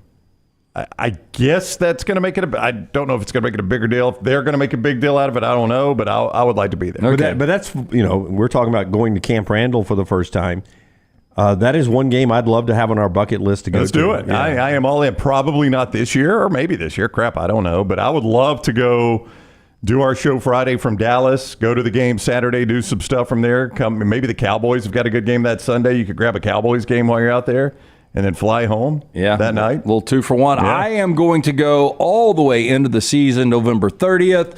Never been to Kyle Field, and we get the rivalry is back. Yes. Texas traveling to College Station to take on A&M. I had this one too. I'd like to be at that first one back. There'll be some bad blood in that. Yeah, one. it'll be some good old-fashioned hate there. Yeah. It will remind you a lot of what Alabama fans experienced. I think it was 2008, Alabama at LSU in Baton Rouge, Nick's first time back. I would imagine Texas gets the same type of treatment at Texas A&M that Alabama got in Baton Rouge. Yeah, it's going to be nasty there. That weekend. There's part of me that wants to be in Vegas on September 1st for LSU and USC. So I'm going to take that one next. I'll tell you what hurt that one for me is the neutral site aspect of it. It's going to be a good game. But I would rather it be, though, in Allegiant than I would the Coliseum. I want to go to these stadiums. I want to go to Coliseum. Baton Rouge would have been cool, but the Coliseum leaves a lot to be desired. And then I would take Tennessee and Georgia on November 16th at Neyland. If Tennessee is any good, that's going to be a juiced atmosphere. I'll put that on my list. Okay, I will take, although I've been there before, I think it's going to be a massive game. I'll take Alabama at LSU. Oh, interesting. 11-9. You've been to that game in Baton Rouge before, right? I've been a bunch, yeah. That's a fun trip. So I get my final 2 picks here, right? You do. All right, Tennessee's at Georgia. That game's in Athens. Okay. So I made fun of Jim for buying Alabama season tickets. I've apparently bought Texas season tickets. I got Georgia at Texas, Oklahoma. I'm going to take Texas at Michigan. That's a good one. Yeah, never been to the Big House. See those two brands together. I can't think of a time I've seen Texas and Michigan play. Can you guys think of a game? Like normally you give me a matchup. When was The it? Rose Bowl, it was the year before Vince Young won a national championship. That's right. Yeah. Normally when you give me a matchup, I'm like, oh, yeah, I can remember 1980 something, 1990 something. 2004. Yeah, you're right. I'd forgotten about that. And then my last game, I am going to go very Big Ten here, Ohio State at Penn State. Never been to Penn State. Probably a whiteout game, huge game for both those teams. So I got Georgia at Texas, Michigan, Ohio State. Recap in a second. I'll recap later, Jim. After the sponsorship. Can I come back for a recap? Recap after the sponsorship. I am going to take a random ass game here, but because there's still going to be a buzz. Is this your random ass game of the year? It is my random ass game of the year, and it takes place October 12th. The weather's still going to be pretty good. You might get a little dusting, though. Kansas State, who is going to be your favorite to win the Big 12, heading out to Boulder to take on Colorado. Shedeur Sanders. Colorado should be improved. I don't know if the record will be as good, but that'll be a fun atmosphere, and I've never been to Folsom Field. I did not think Kansas State or Colorado would make it into this discussion. But that's it. I mean, to me, it's atmospheres in the game you want to go to. Yeah. My last one is I've got Oregon playing Michigan in Ann Arbor. Is that Michigan's schedule, really? I mean, we've got them against Washington. We've got them against USC. We've got them, obviously, against Ohio State, Texas. They also play Oregon? That doesn't sound. That cannot be right. That can't be right, can it? Hang on. Let me pull up Michigan. Did I miss schedule. right down Oregon and Michigan? You could have. Are you sure it's not Michigan State, Jim? Yeah, I did not have that game on here. Michigan, Jim, plays Texas at home, USC at home. It would be November, somewhere around there. They do. That's Saturday, November 2nd. So I'll tell you what, if you're a Michigan season ticket holder, you get Texas coming to your place, USC coming to your place, and Oregon coming to your place. And you go to Washington. You go to Washington and to Ohio State. Boy, Sharon Moore. I mean, he had to take the job. And take all my good players to the NFL. That's right. I mean, the coaches go, the good players are going, and you got that schedule. All right. Recap right after.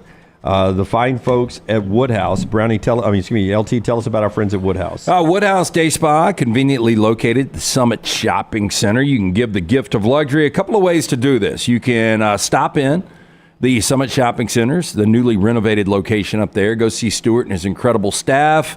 or you can order that gift card 24/7 online for that special person at the Woodhouse Day Spa, voted America's best day spa since 2009. Again, order the gift card 24/7, birmingham.woodhousespas.com. You can choose from a menu of over 70 options, including massages, body treatment, skincare, waxing, nail services. 24/7, birmingham.woodhousespas.com. Tell them the next round sent you. All right, Brownie, give me your 5 games again.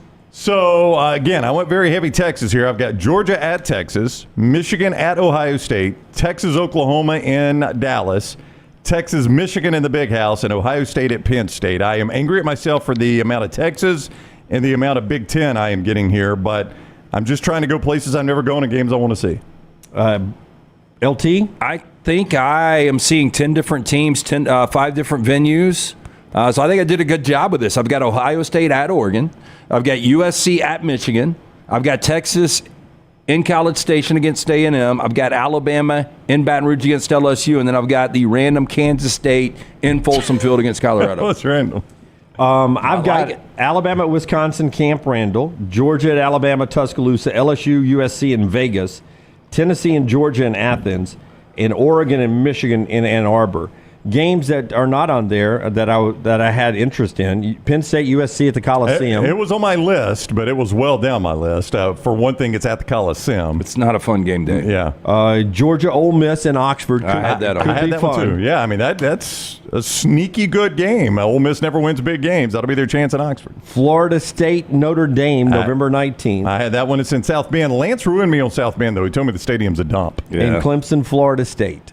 I had that one on there, was too. on my scratch list to scratch I think off. that's probably the most overhyped game day experience would be Notre Dame. You've ruined me on that. Like, I always wanted to go to a game up there, and I've talked to you, and you're like, do not waste your time. Well, I mean, I would go back depending on the situation. I wouldn't be overly pumped. Like, I would be much more excited about going to Camp Randall or going to the Big House. Like, when I was in L.A. this summer, I was out at the Coliseum. Like, we passed it when we were going to the airport after the Rose Bowl, when we were going to LAX, and you were like, that's where the Coliseum is? Yeah, it showed Dunaway. I said, you can't really see it well, but the Coliseum's right there. And being at the Coliseum, and that's right on campus. It's an on-campus facility. I looked around. I was like, there's no way this is a good game day atmosphere. Yeah, and the crazy thing, it's only like, I think I told you guys a story. I left at halftime. It was stunner. It was Sam Darnold against Justin Herbert. And because LSU and Alabama was going to be kicking in the next hour and a half or 2 hours. Yeah. And you couldn't get it at any local bar. So I had to drive downtown to Staples, where they had a couple of sports bars down there. And I mean, it was only 2 miles to downtown from the campus. Yeah, it's not that far out of L.A. Like, when you watch on TV, it seems like it's further out of L.A. But I'll never forget that. We're going down the interstate. I said, Dunaway, the Coliseum's right there. And he goes, that's where the Coliseum is. It's not. Because SoFi looks so good from the interstate.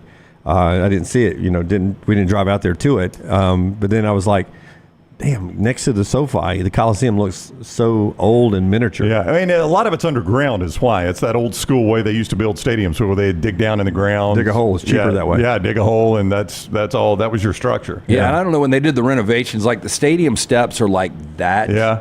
Like me going all the way to the top, and this is 8 years ago, like I saw stars. It was so much work. So I can't imagine, like, somebody that's really out of shape.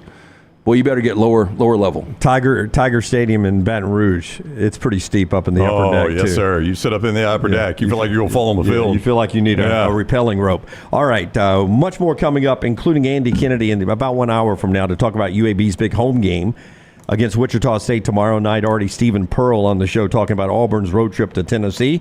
We'll hear from Nate Oates and Chris Beard in the next segment about Alabama's road trip to Oxford Wednesday night. And we'll talk some more football as we roll on the show that's being brought to you by our friends at Precision Sports Medicine and Orthopedic. They're your provider to get you back in your game and back in life.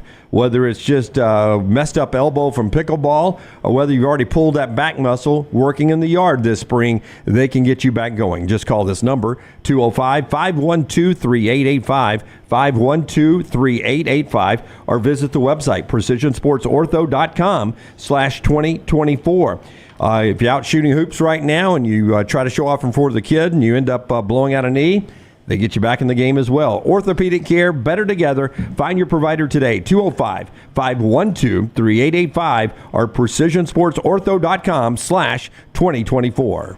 Call the next round now at 205-734-0923. This hour of The Next Round is presented by the Birmingham Racecourse Casino, now featuring 7 days of giveaways with your chance to win a share of up to $125,000. The more you visit the Birmingham Racecourse Casino, the more chances you have to win. There are so many things I love about walk-ons. Authentic, mouth-watering Louisiana cuisine, prepared fresh, daily from scratch. A great beer selection and TVs everywhere to watch the big game every day of the week. And of course, they've got 2 great locations on Highway 280 and 119 and at Hoover near the Hoover Met. Walk-ons is also a great place for happy hour, 2 to 6 Monday through Friday with $5 moonshine swirls, $5 house pours, and half-price appetizers. And it's an easy take-home experience for the family as well. Highway 280 and Hoover with walk-ons. Every day, someone is ridiculed and mocked for the clothing they chose to wear. It's a harsh reality we all must face. But you have the chance to change all of that with one visit to nextround.store. For just a few minutes of browsing, you will observe so many clothing options, from hats to hoodies to t-shirts. Please, for yourself or someone you love, go to nextround.store and embrace the warmth of true attire. Storm season is here. Make sure you have a plan of action in place right now. Greg from Pell City and Storm Restoration Roofing should be your first call when storms hit. Insurance companies love working with Storm Restoration Roofing because of Greg Nelson's name and reputation in the industry. When storms hit, call Greg Nelson. He's local, 205-542-3531. He's the home of the free no-cost roof inspection. Greg from Pell City on Facebook, 205-542-3531. It's Storm Restoration Roofing. Spring weather is here, and our friends at Hemp Hill Services are offering a $69 HVAC tune-up plus 10% off any service call when you mention the next round. Call Adam, Chad, and the guys at Hemp Hill Services. Make sure your HVAC unit is ready to keep up with the changing weather. Hemp Hill Services, locally owned and operated independent train dealer. The team can service all makes and models. For all of your plumbing, heating, and cooling needs, call Hemp Hill Services. It's hard to stop a train. 205-229-2090 or hemphillservices.com. That's 205-229-2090, hemphillservices.com. You got to look your best to play your best, and our friends at Van Wagen can help your team find the perfect uniforms for that upcoming season. Van Wagen is with you every step of the way, from developing your team logo design to choosing from their multitude of samples. You name the sport, they can make it happen. To get your uniform journey started, you can shoot them a message on any social media platform or check out their website, bandwagonsports.com. That's bandwagonsports.com. Next round listeners, it's time to jump on the bandwagon. Want more of the show? Download the app or visit nextroundlive.com for the latest podcast, The Mystery Fifth Hour, our Not For All Ages podcast, The Last Call, and the entire Double Down Media podcast family. All at nextroundlive.com and on the Next Round app.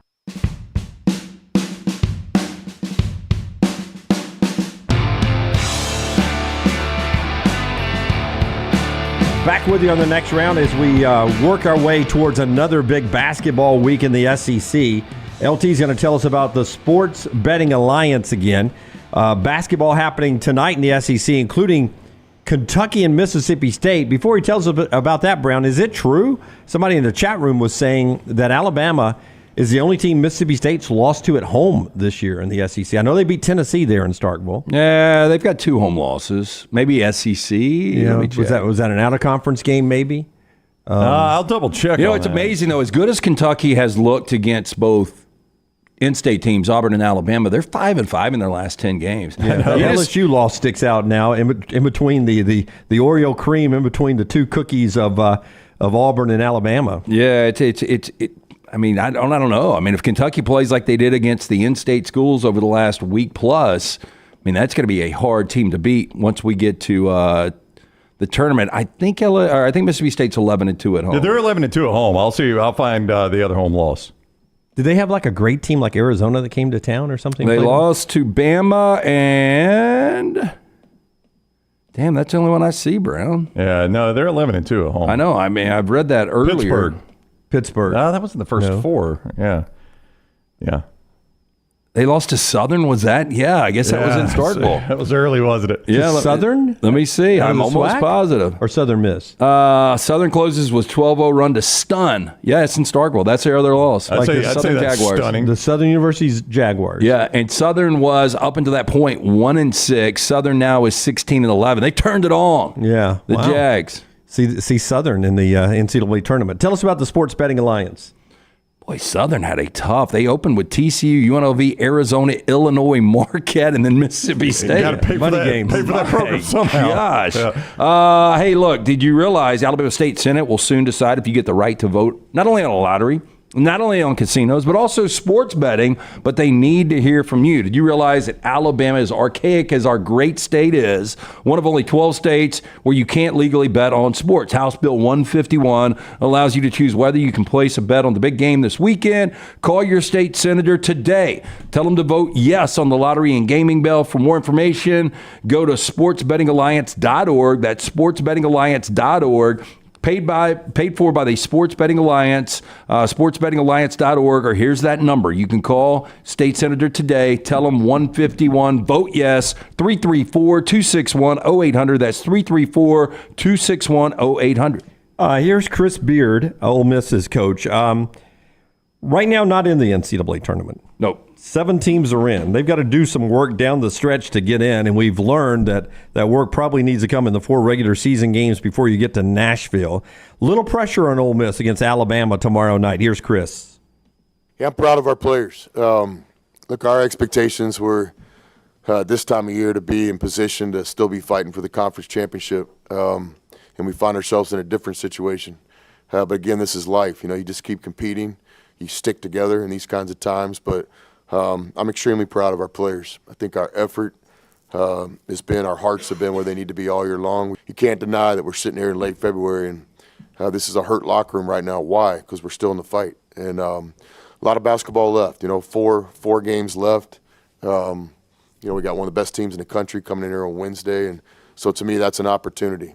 I think pressure is a privilege, and there's nobody I'd rather play on Wednesday than one of the best teams in college basketball. So it's an opportunity for us to respond quickly. And that's when that place has been at its best. When, Mississippi State rival, when Auburn's been there. It'll be interesting to see what it's like in Oxford coming up this weekend. I remember where Jimmy Anthony, our friend, and I rode over there. Was it last year or was it 2 years ago? We rode over for a game in Oxford.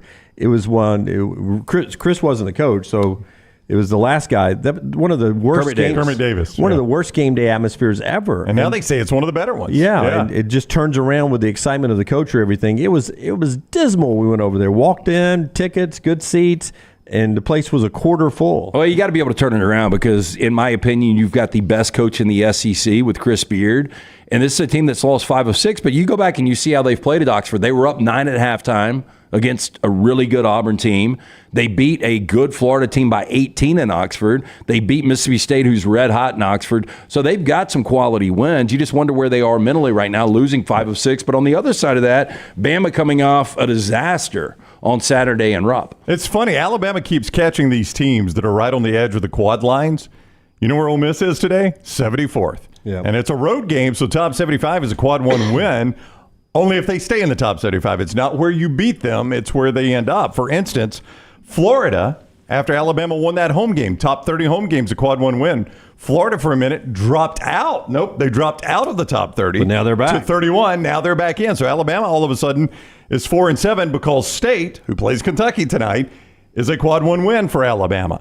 Now, that's on the road, so that's going to be quad 1. Or was that on the road or at home? They beat them both places. Beat them both places, yeah. So it's, the home one would still be a quad 1 if they could stay in the top 30. That's right, they did beat them in both places. So it's just interesting seeing these teams. You play these teams who are on these quad lines, and if you beat them, it might drop them out. I mean, I wouldn't think Ole Miss would drop out with an Alabama loss, but you never know. Yeah, it's a moving scale. By the end of the year, they may play their way back into a quad 1 win. Yes. Yeah, it's funny. The fun thing about like scoreboard watching late in the NFL when you get to weeks 15, 16, and 17. But for these coaches, man, because of the quad 1s and because of the metrics and how you can come in and drop out, I mean, it's got to be dizzying, not only taking care of your own team, but just scoreboard watching nonstop. Nate Oates said this Saturday after the game when he was asked if the defensive problems for Alabama could be fixed. Here's Nate. Do you think the defensive issues are fixable, or is it just going to take perfect offense to have a chance in games like this? There's no perfect offense. It's gonna. I mean, we gave up a 1-4-6 tonight. Best offense in the country. I don't know if there's many games in the country where somebody scored better than a 1-4-6. So if the defense isn't fixable, we're not going to be able to win any big games. So I don't know that it's fixable to the point where we can be like we were last year. We were third in the country.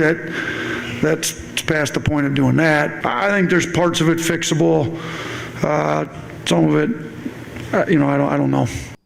Can I ask a question? Yep. What's the 1-4-6? Other than that, do they ever play zone? I saw a lot of people saying, hey, Nate, maybe try the zone. The zone's not a real good defense against the three-point shooting. I don't know if you noticed this, but Kentucky was taking some threes and making a lot of them. They were. Generally, you don't go zone against a team that could shoot like that from the outside. Yeah, but people can shoot you out of the zone. Yeah, in a heartbeat. But Alabama wasn't exactly taking away the shots playing the man, so I don't know. I mean, there's just some guys like Bobby Knight never believed. I mean, he hated to play his own defense. Famously hated to play his own defense. And I think Nate likes playing man-to-man as well because, when you're playing the system that they're playing offensively, rarely do you get a chance to settle back into That's a right, zone. and that's part of the problem. Yeah, with the pace they play. You've had guys like that, but then you had Jim Boeheim who wouldn't do anything but play zone. So, but he didn't play the same offensive system, to your point. Yeah, I don't know enough. Next time I see passing, I'll ask if they ever settle into the zone. I think it would. To your point, it would be very, very hard with the way they play to play zone. All right, tell us about Redmont Vodka, and then we're going to go to Germany. One of the hottest TV shows in Germany right now. You're going to see this after you tell us about Redmont. Yes, Redmont Vodka. It's gluten-free. It's 8 times distilled. It's a locally owned and operated product. If you're a local bar or restaurant, ask for it by name. If they don't have it, tell them to get it. Available in 22 states right now. Available at your local package store, including Beverage Place, Pink Package, ABC stores. Ask for it by name. It is Redmont Vodka. All right, I'll tell you this. Germans love American football. A lot of U.S. bases over there, a lot of marriages between U.S. soldiers and German nationals, and just a lot of Americans who are over there now and they live in Germany. Germans love their American football. The Dolphins played the Chiefs in Germany this season, and it was an amazing atmosphere. Yeah, Bucks did the same thing the year before. It was the best atmosphere. They sing along. It is great. So one of the hottest television shows in Germany right now is this right here. Rockstar, hit it, man. Den Lauf. Es geht über. Da ist Es geht über Ailton. Kleines, dickes Ailton mit dem Touchdown für den So. Da ist Axel Stein. Touchdown für die Wessis. Bauen die Führung aus. 19-12 und gleich noch der Pointer auf der Touchdown. It is American football played on an ice hockey rink. Yeah, it's they make both sports look really clumsy and unathletic. Yeah, I don't like the way they run. Oh, look. Oh my God, Yeah. Seth McLaughlin's playing in Germany. Look how long it would have taken Jalen Milroe to track it. Benny Hill music. Like it's. Oh, now he's going to throw though. Yeah. Okay. It's, when you watch NHL guys, man, they are so athletic on those skates. Oh, he's to the 15. Oh.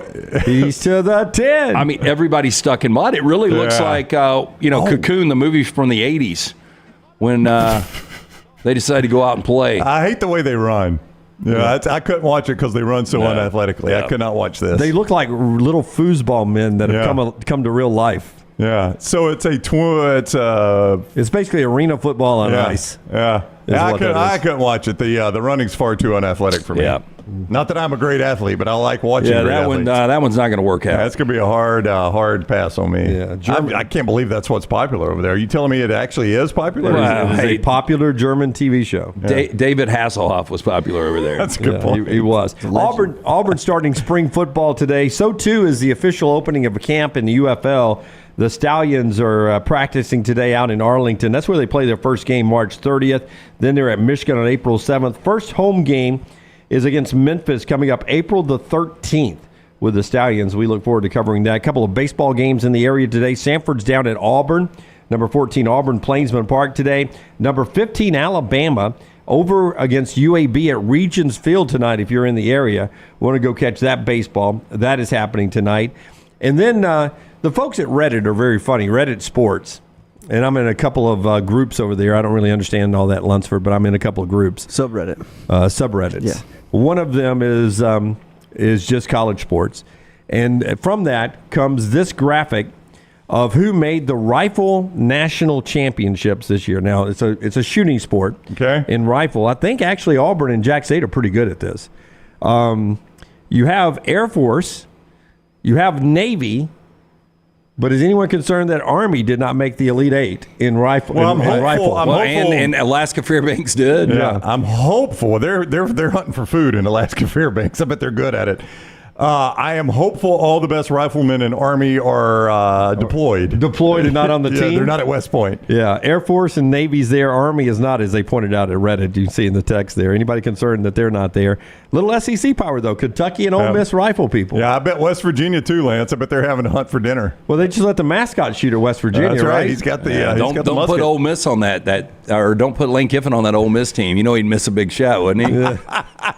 All right, top of the hour. When we come back to the expansion, the college football playoffs, and what our buddy Josh Pate was talking about. More college football we'll get to, and trash is still to come. The show is being brought to you in part today by our friends at Hemp Hill. Hemp Hill Services, they're out with a couple of our viewers today, LT. Yeah, make that call today. Make sure that unit ready to keep up with this changing weather. 205-229-2090 for all of your heating, cooling, and plumbing needs since 1954. That is the number and the name that Birmingham has trusted. Hemp Hill Services. For more information, hemphillservices.com. Everything Alabama, all the time. Subscribe and set alerts at Roll Tide Pods on YouTube and wherever you get your podcasts. Stop by the New York Butcher Shop and pick up the finest in certified Angus prime beef steaks and burgers, premium pork chops, ribs, and all-natural chicken cut to order just for you. Their chef-prepared entrees and side dishes are the perfect dinner-to-go choice for your family and are ready to heat at home. With a great selection of fine wines and desserts, the New York Butcher Shop is your one-stop dinner shop. 2 locations to serve you, Cahaba Heights and on Highway 119 in Greystone. The New York Butcher Shop. Rare quality, well-done service. Hey, for all of your IT and printing needs, reach out to our friends at Xerox Business Solutions. Look, I'm still one of those old school guys. I print my notes every single day for the show. If you watch the show here on the next round, you see all the notes in front of me. From day one, Xerox Business Solutions, they've been with us here at the next round. Local for over 45 years. For all of your IT and printing needs, visit XeroxBusinessSolutions.com or call 205-969-3000. That's 205-969-3000. When on YouTube, you constantly hear requests to please like and subscribe. Well, here at Disrupt Media, we aren't going to play that game. Those demands are frankly outdated. So we just want you to hit like or subscribe. It's like a choose-your-own-adventure novel. Pick a path, hit like, or hit subscribe. It's your call. We don't care which, just pick one. Or go to Roll Tide Pods and do it. Or War Damn Pods. Or the Disrupt Media YouTube channel. Or The Meltdown. Just make a decision and stick with it. Like or subscribe, the choice is yours. Hey, let me tell you about our friends at Urology Centers of Alabama. Compassionate and comprehensive urological care with 35 physicians, 17 locations across Alabama. Their patient-centered approach to all of your urological needs. Remember, they've got that new men's health center. It is beautiful, helping men with a wide range of sensitive male issues in a comfortable environment. You can always go online, visit urologycentersalabama.com, schedule an appointment with one of their many urologists today. Ready to swap from your current auto or RV loan provider and drop your interest rate? Now is your chance. With Legacy Credit Union's annual swap and drop promotion, you can swap your current loan and save with Legacy in minutes. Whether you're a member or a potential member, Legacy Credit Union is here to help you drive into savings. Go online to swapanddrop.com or visit one of their 9 locations to take advantage of this incredible offer. Limited time offer, terms and conditions may apply. See Credit Union for details. Federally insured by the NCUA. Hey, Lance Taylor from the next round to tell you about one of our favorite places for breakfast, lunch, and dinner. That is Hamburger Heaven since 1982. Hamburger Heaven has been serving Birmingham's best hamburgers, cheeseburgers, French fries, hand-spun milkshakes, and sandwiches made fresh to order. All of their ingredients are fresh and prepared daily. This includes their beef, always fresh, never frozen, hand-pattied each and every day. For breakfast, lunch, or dinner, visit any of the 4 locations, Highway 280, Irondale, Gardendale, and Homewood. Jim Dunaway, Lance Taylor, Ryan Brown, and Rockstar. Live from the Birmingham Racecourse Casino Studios, the next round, presented by Bud Light, is on now. All right, it's the Champy's Chicken Hour. Always this hour of the show brought to you by the great folks at Champy's Chicken. Sterling and the crew down there ready to take care of you. They opened the door about 2 minutes and 48 seconds ago, and they're ready to cook up some hot, steaming chicken today. Brined overnight, cooked to order, always comes out hot. Also, those Mississippi Delta recipe tamales, the hand-cut chicken fingers, and so much more.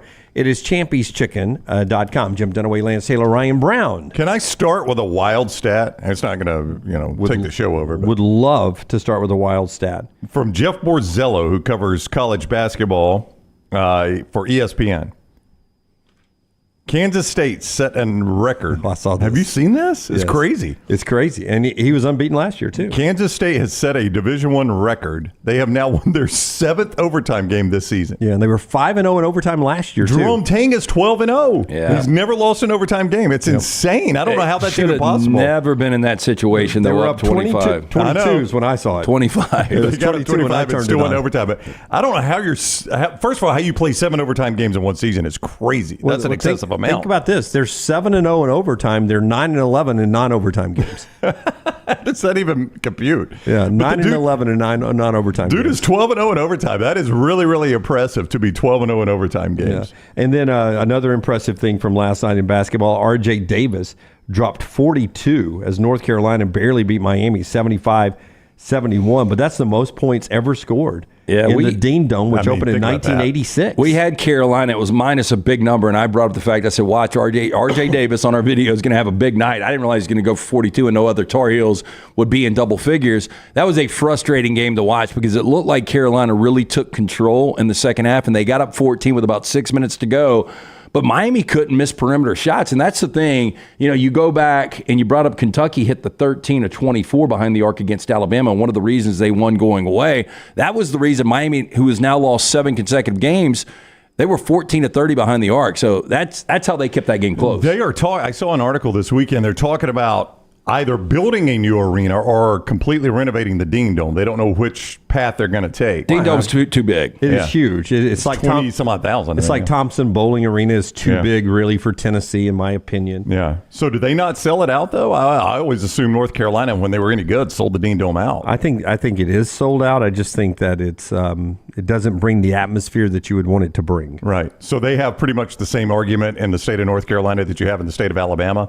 Like there's one smaller arena that's an amazing atmosphere and one bigger arena that is not. I'm sure at some point they will tweet out most watched games in the state of North Carolina this year and have 10 North Carolina home games. But I saw that article this weekend that they're discussing right now whether to build a brand new arena, which I would assume would still have Dean Smith's name on it, or maybe Dean and Roy. I don't know. Yeah. I mean, Roy was there last night. Jordan. I mean, Roy is a mainstay at these games. Yeah, and he won 2 national championships, is that right? And a bunch of games. I mean, he won as many as Dean did there. I know. Now, he's not Dean Smith, and he would tell you that. There's no way Roy Williams would want his name on the same arena as Dean Smith. So he's got that much respect for him. Yeah, I mean, I thought Dean Smith was a better coach, but boy, it was close, man. I mean, you look at the complete resumes of the two, I think Roy might have the better overall resume. Wow, how about that? Yeah. Roy's name's on the court, according to Nick. 1986 is not an old arena. That's by most terms. It just would be an atmosphere thing if they changed the design of it. I mean, 86 is kind of old for an arena. I mean, we talk about last week we were talking about Turner Field. It's old for pro arenas. I mean, pro arenas go quick, but in the college, generally you stick with what you got. Yeah, I mean, 86, but it does. I mean, I'm sure it's pretty dated. If you I built it in remember, 86. again, I've told you guys I was a Carolina fan growing up. Remember the old games at Carmichael Hall? Oh, yeah. Where they would actually manually turn the score sitting down on the floor. They had a scoreboard, but that was for the players. They couldn't look up and see the scoreboard. So it worked out good. It was always cool to see that. Roy Williams court at Dean Smith Arena. Thank you for all that who are jumping in. And Roy got 3, not 2. My apologies for shorting Coach Williams one. Yeah, that was always the thing with Dean is that he couldn't win the big one. He couldn't, and we talked about this, I think, when you were off last week. The 2 he won, both just had weird circumstances. If you remember, he beat Georgetown when, was it Frank Brown? Sleepy Brown, was that his name? Sleepy Floyd. Sleepy Floyd threw it away to James Worthy. And then the infamous timeout without a timeout by Chris Webber, when, as Lance pointed out, it is true, he traveled in the backcourt and got away with it already. But that game was over with anyway. I mean, no, it wasn't. It was a two-possession game. No, I think it was. No, you go back and look when he calls the timeout. It was a two-possession game. That was as a North Carolina fan, that was the first championship I saw, and it was a one-possession game. No, they had a ball-in-hand chance to tie. Yeah, one-possession game, and the travel or the timeout technical led it to a 4-point game. I'll go steak with you. My memory, no, I'm not going steak with you. My memory is that it was going to have to be a bucket, and then they were going to have to catch a break to get a shot to win it. That timeout did not decide the game. But maybe I'm wrong. It was a one-possession game. All right. Show being brought to you today by our friends at Storm Restoration Roofing. Greg from Pell City, 205-542-3531, 542-3531. Greg from Pell City on Facebook, A-plus rated with the Better Business Bureau. He and his wife own the company. They've locally owned it for over 20 years. Storm Restoration Roofing's been locally owned for over 20 years. Insurance companies trust him. Greg will get on the roof for you and give you a free no-cost roof inspection. Great time of year to do that. And Greg will tell you, hey, you got 3, 4, 5 more years left on that roof. No need to do anything now. Maybe you got some loose shingles up there. Let's fix that before the rainy season starts so you don't have any water damage seeping into your attic or anything like that, causing thousands of dollars worth of damage. Why not go ahead and get a free no-cost roof inspection? 205-542-3531 or Greg from Pell City on Facebook. It is Storm Restoration Roofing. 73-71. You'd have lost a stake. Good. 73-71. Yeah, that was the score. When the timeout happened. Yep. Yeah, 20 seconds to go. Yeah. How about that? 73-71. Yeah. I remembered they had a chance to tie or take the lead. Okay. Was it the... I was sweating bullets. Oh, I bet you were. Was it the throwaway that was a two-possession game then? I think it was a one-possession game. I think Georgetown had ball in hand. I think you're going to lose this. In my memory, one of those was not as significant as we've always played it up. Yeah, both were. Now, was there a 3-point stripe in that Georgetown game? They were there was not, I don't think. So I think you could have only gotten a 2-point 84-85 was when they implemented that. Yeah. All right, to college football and the talk of expansion that is resurfacing. Our buddy Josh Pate brought this up Sunday night on his show, Late Kick. Josh, you get it same place you get us on all these platforms. Like and subscribe for us and him. Give us a thumbs up today if you're watching us. And we talked about where we'd go, and there was some miscommunication in the chat room. We weren't saying that Virginia Tech and NC State would be our top choices. Obviously, I've always said North Carolina and Duke would be tremendous to have them in the league just for the basketball aspect of it all. But Brownie's contacts throughout college athletics have always said that Virginia Tech and NC State were always on the radar of the SEC even before the last round of expansion, right? I'm not misparaphrasing. No, you are correct. And the belief is always that if the ACC crumbles, that North Carolina and Virginia will go to the Big Ten. Yeah. Because of the AAU, whatever that is. Let me just say this, though, Jim. Brad Crawford, who was on the show last week, Test for Lance. Where was Brad joining us from? Do you remember, Lance? Brad was joining us from, hold on, I do know this. It was, oh my gosh.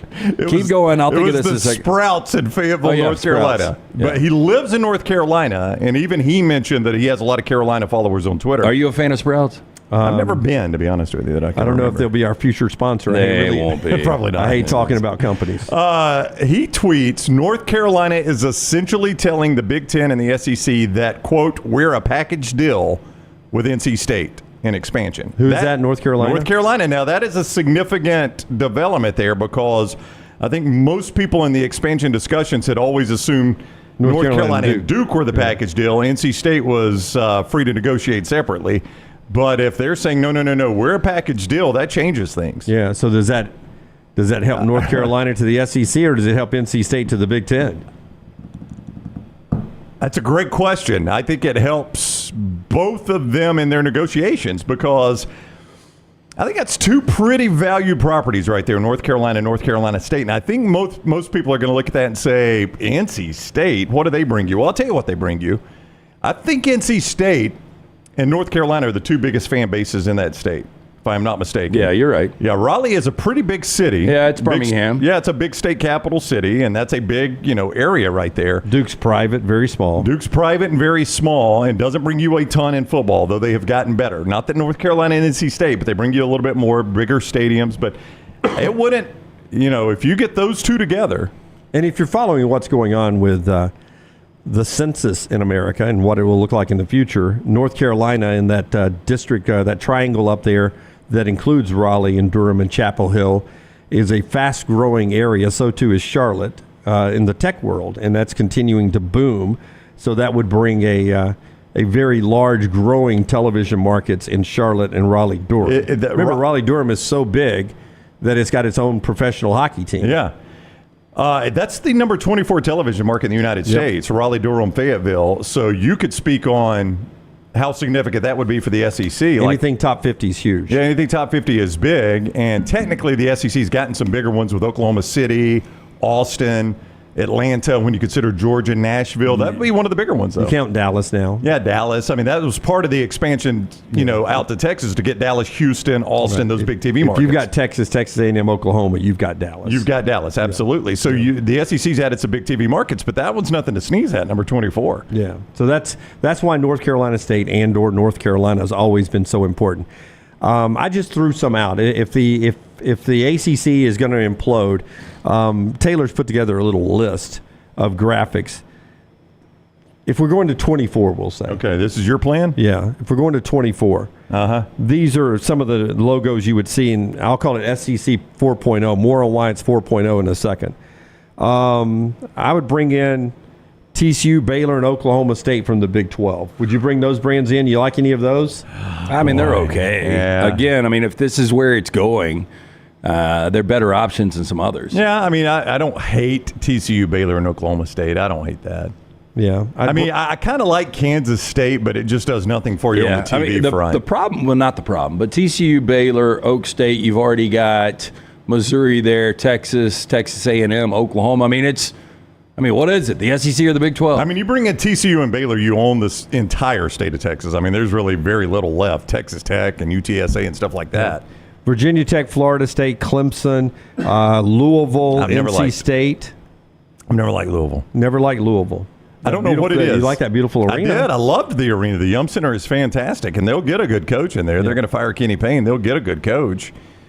I don't know what it is. Why do I not like Louisville? Somebody tell me why I don't like Louisville. I don't know. I like their basketball should be good. I like their football product. I think they're my sneaky playoff team this year. If you said now, Jim, who is your sneaky playoff team? Louisville's my sneaky playoff team. All right. I like you some Jeff Brom. He had a pretty good first year. Yeah. I think Brom's a good coach. And tell me why I don't like Louisville, though. I think you view it as kind of a minor league Division I program.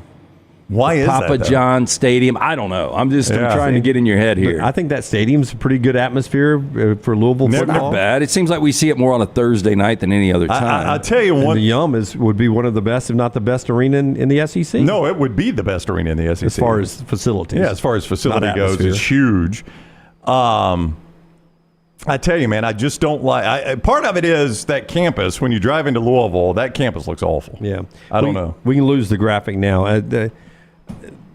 Josh's debate and why this is going to expand is because he thinks that another tier of conference championships,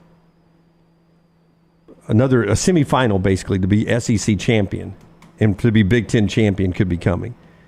If we continue to expand, he could see a world where we end up having 4 divisions inside each, the SEC and the Big Ten.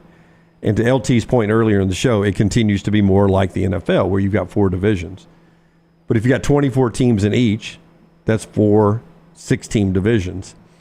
Hence is why we went to 24. And then you start dividing that up, and then you have division champions that play a semifinal. That's more for your TV partners. And then a conference championship game. Because Josh feels differently than I do. I don't see a future for the conference championship games. Josh said Sunday night that the Big Ten and the SEC will not let their conference championships go. That they will not sign off on anything in the future without that conference championship. It's going to lose. I'm not necessarily disagreeing. I don't know what the future of these conference championship games are, but when you can stay home at 10-2 and be assured a playoff spot as opposed to going to Atlanta at 10-2 and losing and being out, I just don't know how many coaches are going to want to play in that game. Yeah, I agree with Josh on a lot of things, but I could foresee a future where once the SEC and the Big Ten are part of the conferences that have peeled away from the NCAA and they're doing their own thing, that the TV networks will tell them, listen, if we'll drop these conference championship games, we can add these games to the playoffs. We're ESPN. We value your conference championship game at X amount of dollars. If we add this game to the playoffs, it's going to be X times Y. That's what you're going to get if you'll just drop this conference championship game. That's how much more money we're willing to invest if you'll drop it. And then Fox does the same thing with the Big Ten. And I could see at that point, they're like, okay, now it makes sense. Like, I don't have to put on that game and I still make the money from that game. Do you remember when at one point, I think it was last summer, we'd heard that the SEC, may have their own playoffs. Remember that discussion that if they had to, the SEC could just hold their own playoffs? I've heard that discussion, Yeah. And I guess that's what people back then were talking about, their own little playoffs to decide who the conference champion is, with some creative scheduling. My point to all this is, if we're expanding to the point where we're going to go back to divisions, we were just very excited about getting rid of the East and the West. Well, you know what we're doing? about to play our first year of no divisions in the SEC, and everyone was excited about that. Now we're going to have 4 divisions? You know what this is going to be like? It's going to be like everybody was ready to get away from cable, right? I want streaming, man. That's I want a la carte.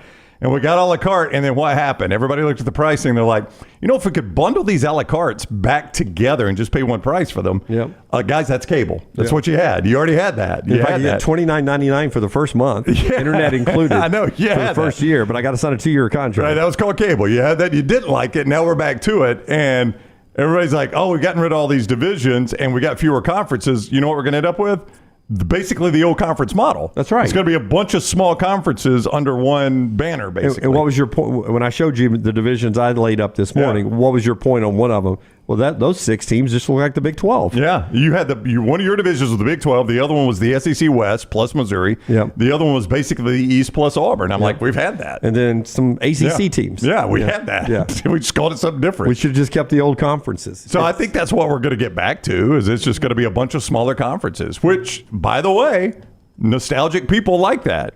I mean, we talk about it often. I like it. I think back at the old Southwest Conference and the old Big 8 when I was a kid growing up. I like those. One more thing to tell you about in this segment before we get to trash coming up. Don't forget, later today, The Meltdown, back with episode number 2, goes at 2 p.m. 2 p.m. every day, Monday through Friday, on this platform. But they got their specially channel there. So when you go to the next round on YouTube, go down and look for that logo that you see in the corner, the QR code there, and that'll take you right to like and subscribe like you do us. The boys will be there 2 o'clock this afternoon, talking about a lot of non-sports stuff for you if you want to cleanse that palate today with a Meltdown today at 2 o'clock Central Time. That Meltdown reminder brought to you by our friends at Urology Centers of Alabama, UCA, with 35 urologists on hand and 16 locations across Alabama, treating all your urological needs from prostate health to kidney stones. They'll take care of you. Visit urologycentersofalabama.com, urologycentersalabama.com to schedule an appointment today. Best apple out there. Is it Honeycrisp to you? I used to be a Fuji guy, and then I became a Honeycrisp guy because it seems like everyone was buying Fujis and the price went up. Fuji apples to me are the best apples. That's my favorite apple. I like Fuji. I like Honeycrisp. I like Granny Smith, depending if it's can't be too sour. It's got to be that perfect. It's almost like a banana for me. Can't have a banana too green, can't have it too brown. That first bite of a too sour Granny Smith, though, your mouth just dries right up. It's like a Sour Patch Kid. Yes. Fuji apples, though, was it. When back in our radio days, I used to eat a Fuji apple almost every day. I remember. Loved it. But now most of the ones I get feel like or seem like they have been frozen or refrigerated for a long, long time. So I moved over to the Honeycrisp, which, by the way, was $2.47 a pound. It's dropped down to $1.70 because everybody started eating the Honeycrisp. So it's down to $1.70 a pound now for the Honeycrisp. But now we've had so many people wanting the Honeycrisp, and it was such a great price point that we've grown so many Honey Crisp now that the price is dropping. But also what happens, you got so many apples, you're having to put them in the freezer and in the refrigeration and the storage to keep them from going bad. And now we're back to where the Fuji apple was 5 years ago for me. Now I'm biting into some of these, and they look like they've been in my refrigerator for a month. What's amazing is you can buy like a Happy Meal for the price of an apple. Isn't that crazy? Yeah. So are you going to go back to the Fuji now? If you guys tell me the Fuji is back to its quality it was in the early 20-teens. I haven't investigated the My apples. Fuji guy will not respond. Like, it's weird. Yeah, You know, I mean, he's Rockstar silent. may know this. Yeah, but the Honey Crisp was a really good apple Ooh, for a while. How about Michael? He says Cosmic Crisp is another level. Have you seen these? Michael, I'm not aware of the Cosmic I'm Crisp. going to Google this real quick. When I turn out the lights, does it glow like Cosmic Bowling? What would Cosmic Crisp? Pink Lady apples, says Laura. Pink Lady. I don't know what the Pink Lady is.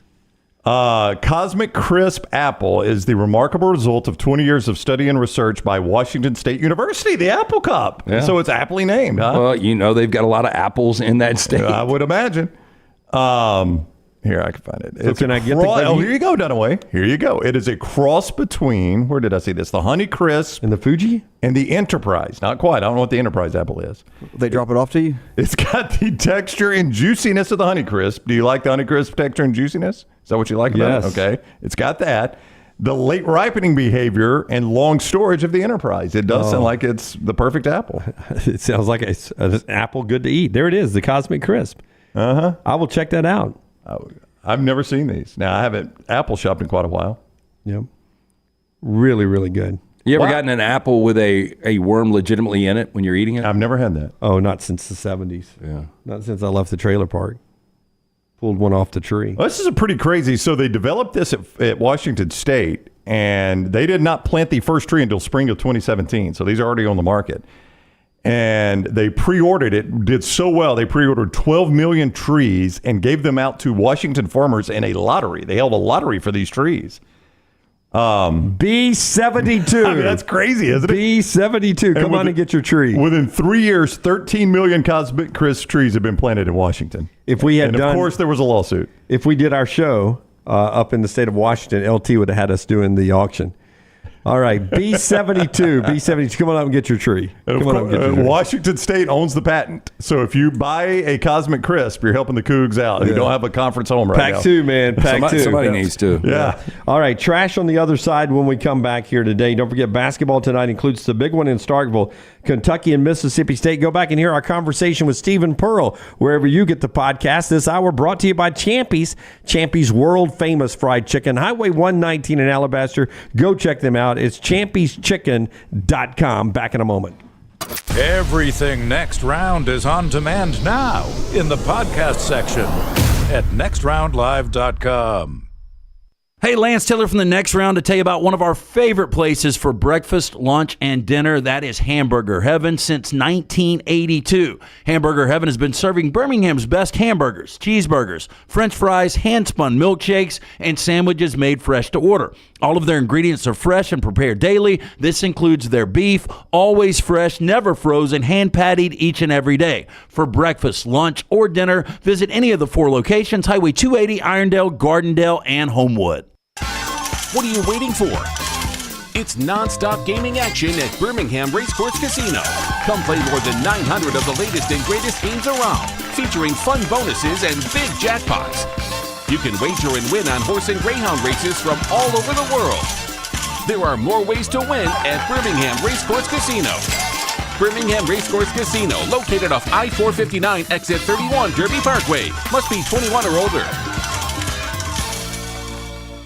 Hey, there's nothing worse than waking up to a plumbing problem. Don't get caught in a flooded house. Call the guys at Hemp Hill Services. Adam, Chad, and the team at Hemp Hill are the only ones I trust to fix it and fix it right the first time. Hemp Hill Services does it right and always at a fair price. For all of your plumbing, cooling, and heating needs, trust the name that Birmingham has trusted since 1954.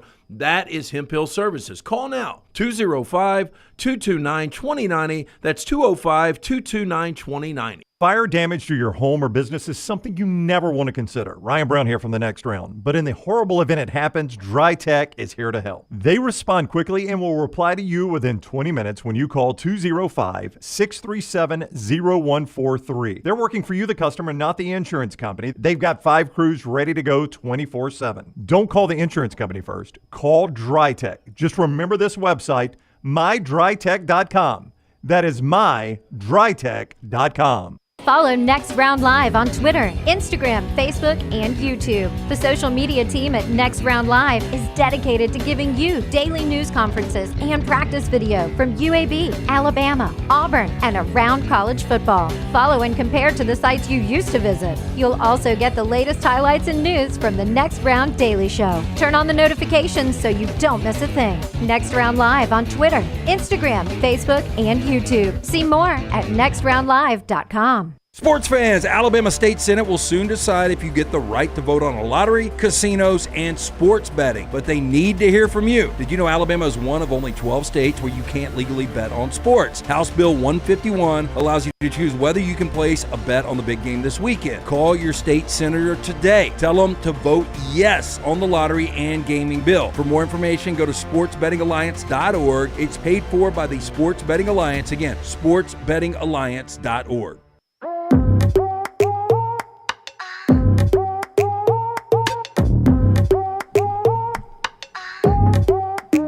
Kyle Filipowski, day-to-day right now.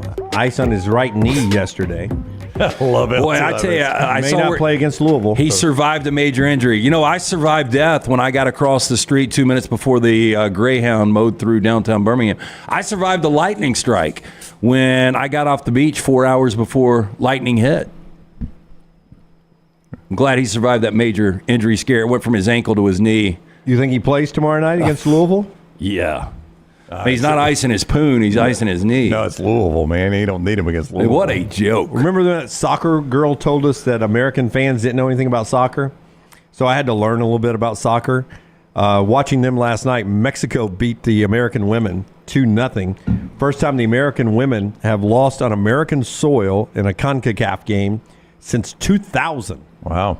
Yeah, they're getting humbled right now. Yeah, 2-0. Mexico beat them last night. What happened? Well, they had a bunch of egos. Yeah, Andy Warhol is the one that wore it out. They just they thought they were badasses, and they're not doing too good right now. And Anthony Kim is back, Brownie. Anthony Kim, remember that name? I do. Lance used to like him, some Anthony Kim. Hey, it was good, man. He wore the over the top, very extravagant belt buckles. He did. But you know, he was so good for a moment in time, and there were, I guess, rumors, and I guess there was legitimacy to some of these rumors of why he actually bowed out. One of the reports was he had an injury and got a big insurance settlement on the injury, like a disability settlement. $10 million. $10 million was the report, and couldn't be seen playing golf or risk having to give the money back. So that's why he went into seclusion. He's back this week He's at back. Live in Yep. Saudi Arabia, which means they're paying him what? More than $10 million. More than $10 million. That's Yeah, right. but I would have thought, based on where you are now with the pots in week in, week out in some of these tournaments, even before Live,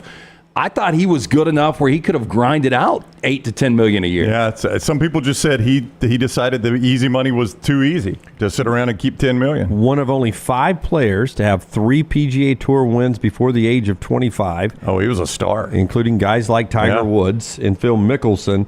He's back at age 38. It's been 12 years since he's played competitive golf. He's playing in Saudi this week for Live. Yeah, it's hard to believe he'll ever reclaim anywhere close to the form he had. But at his youth, when you're talking about that, he was considered, it was going to be he and Tiger. Like, he was going to be one of the rising stars. Yep. It was a building battle between Tiger and Anthony Kim. You can bet on Live this week with our friends at mybookie.ag. Maybe you can bet anywhere in the state of Alabama soon with our friends at the Sports Betting Alliance. Yeah, very important that you make your voice heard.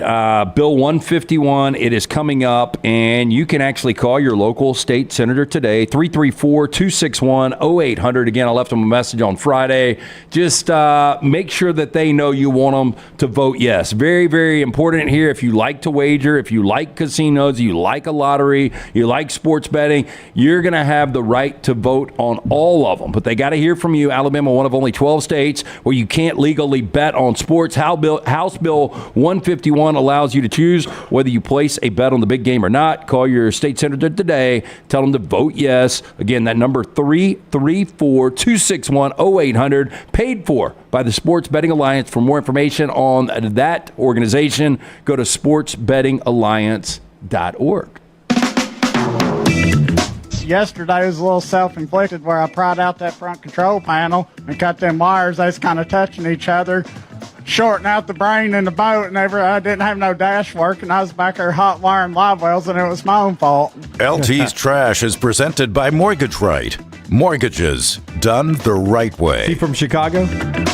You got Illinois, but not Chicago. Are you a veteran looking for a VA loan? Mortgage Right has been advocating for veterans since their company began. As a veteran-owned, operated company committed to your well-being, they can help you find the best terms available, guide you through every step of the process. Visit their location, Highway 280 in Birmingham. You can apply mortgageright.com/TNR. Call 205-815-9200, NMLS 2239, Equal Housing Lender. We start first. A Florida woman who was in possession of numerous wild animals pulled an alligator out of her yoga pants during a traffic stop. I don't believe this, Rocky, until I see it. Now, she looks a little crazy. What? Because I would say of disheveled. It's crazy because right eye's bigger than the left eye and right eyebrows raised. Yeah, she's going the rock a little bit in a She's tilting. in a more Valium-like way. She looks crazy because she had an alligator in her yoga pants. Yeah, but how's that even possible? Yoga pants are tight fit. You can put a little caiman in there, I guess. Yeah. Small I'm not saying it's a full-grown alligator, but I bet it's a little alligator. Yeah, a little baby alligator. Boy, it gets a hold of a little skin. That's going to be a problem. Little loose skin. I mean, I'm looking at Wikipedia right now. It is saying alligators are found in swamps and bushes. Prosecutors say a deputy stopped a pickup truck carrying Michael Clemens, 22, and Ariel LeCure, 25, that ran a stop sign in May. Clemens allowed the deputy to search some bags and said he and LeCure were collecting snakes and frogs under an overpass. Now, the deputy opened a Teenage Mutant Ninja Turtle backpack and found 41 turtles inside. These people love turtles. When asked the woman if she had anything else, she pulled out a 1-foot alligator out of her pants. That's it. That's all I got. 1 foot. I mean, that is a small gator, but still. Anything else? Pants. It's Anything a lot smaller than Melton's foot, right? Who wants bubble gum? Whoop. So KFC's Chitza. Chitza. It's spelled Chitza. Chizza. It's pronounced Chitza. Is attempting. It's like chicken and pizza. Amalgamation of two mealtime staples, the pizza and the chicken parm. The item features 2 white meat, extra crispy fried chicken fillets, marinara sauce, mozzarella cheese, pepperoni. This mashup idea might remind you of another former KFC's past, Double Down. I remember us first talking about this on Trash on the Table. It had 2 extra crispy white meat chicken fillets to serve as the bread, cheese, bacon, and either mayo or spicy sauce. Debuted in 2010, remained on the menu for only a short time, did return in 2023 for a limited time. If you're wondering when the Chitza is going to be available, KFC locations in the U.S. starting February 26, which was yesterday. Let me just say. Well, we got 3 for 3 that would try it back here. Oh, I'd try it. Yeah. I was going to say the concept is not awful. I'm not sure that's where I'd go for it. But that I don't concept. like it being handheld. It's kind of looks like it's kind of messy to be handheld. Okay, now I'd go knife and fork. I am a KFC guy about once every 5 to 10 years.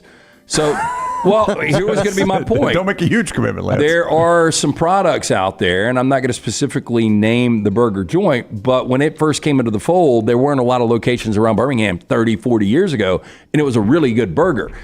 Has KFC's quality on their chicken changed as much as some of these burger joints? I do not know. I have not had KFC in a very long time. That's why I ask. You would have to be somebody that has it a lot. Within 10 miles of me, I know of two locations of KFC. Yeah.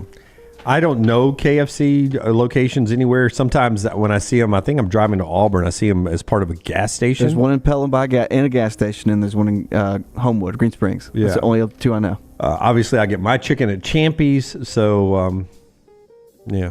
He's not throwing mozzarella and pepperoni. Although he could. I'd try it if Sterling threw it out there. Sterling did it, yeah. Yeah. So we started first with a Florida woman, now Florida man. We've heard about this a lot, but they've got the Florida Man Games, promoted as the most insane athletic showdown on earth. Florida Man Games poke fun at the state's reputation for bizarre stories involving brawling, drinking, gunfire, reptile wrangling, and other antics carrying a risk of jail time or intensive care.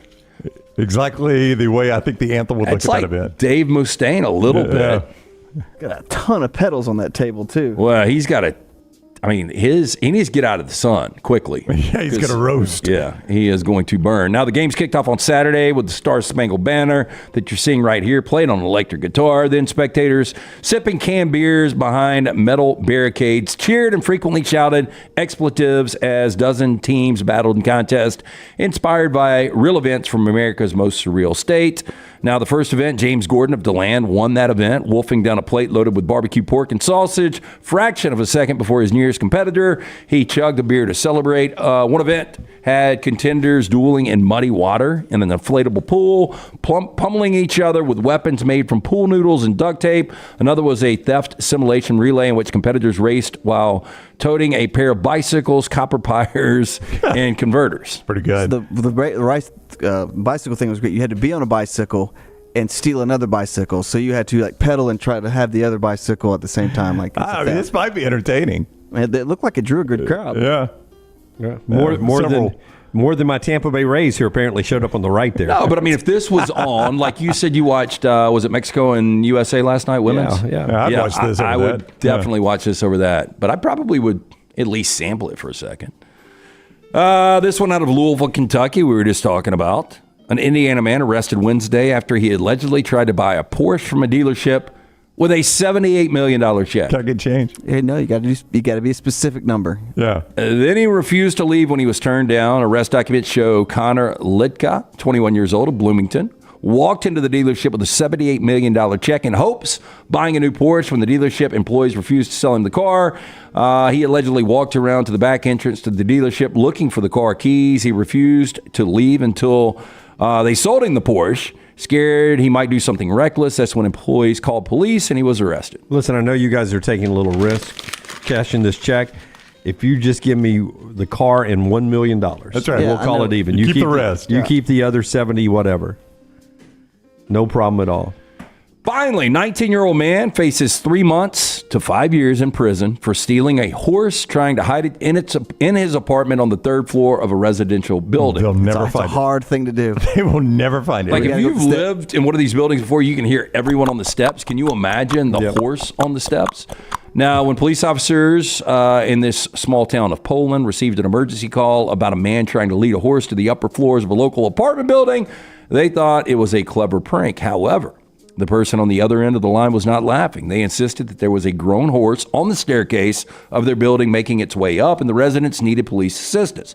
Police reluctantly sent out a crew to investigate, but they were shocked to find that the caller's story checked out. There was indeed a full-grown horse being led up to the upper floor of the apartment building by a young man who appeared to be arguing with disgruntled neighbors trying to stop him.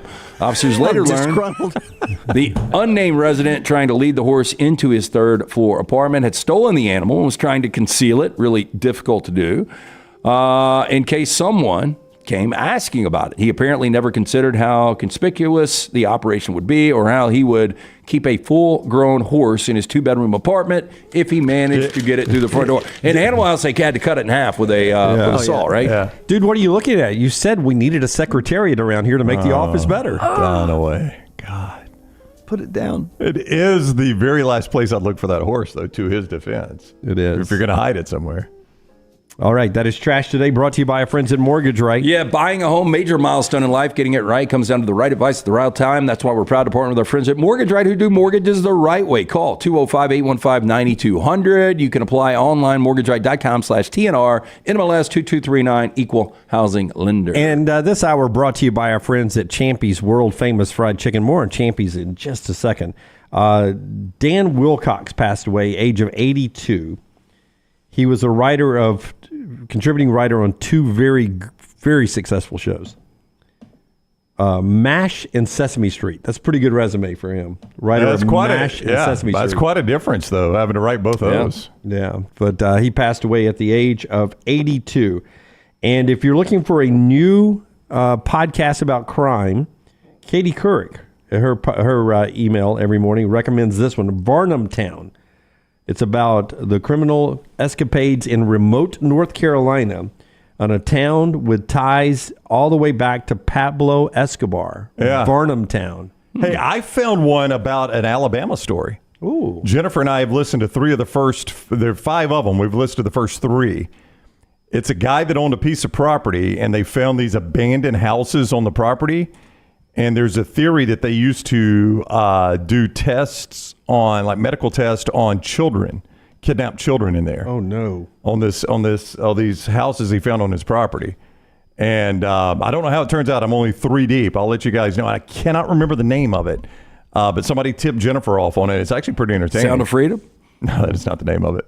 Doesn't sound like Toy Story. Yeah, I agree with Paul. S-Town, that was one of the best I heard. Now, after something major happens in that, like at the end of episode 2 or 3, it takes kind of a downturn. But up until that point, I thought S-Town was fantastic. Yeah. All right. When we come back, Andy Kennedy, UAB basketball right now, second place, fighting for that 2 seed in the American Athletic Conference. The AAC in basketball. We'll talk to Andy about the big game coming up Wednesday night at Bartow at 7 o'clock. That's next on TNR. Follow Rockstar on Twitter at RockstarBHM. This hour of The Next Round is presented by the Birmingham Racecourse Casino, now featuring 7 days of giveaways with your chance to win a share of up to $125,000. The more you visit the Birmingham Racecourse Casino, the more chances you have to win.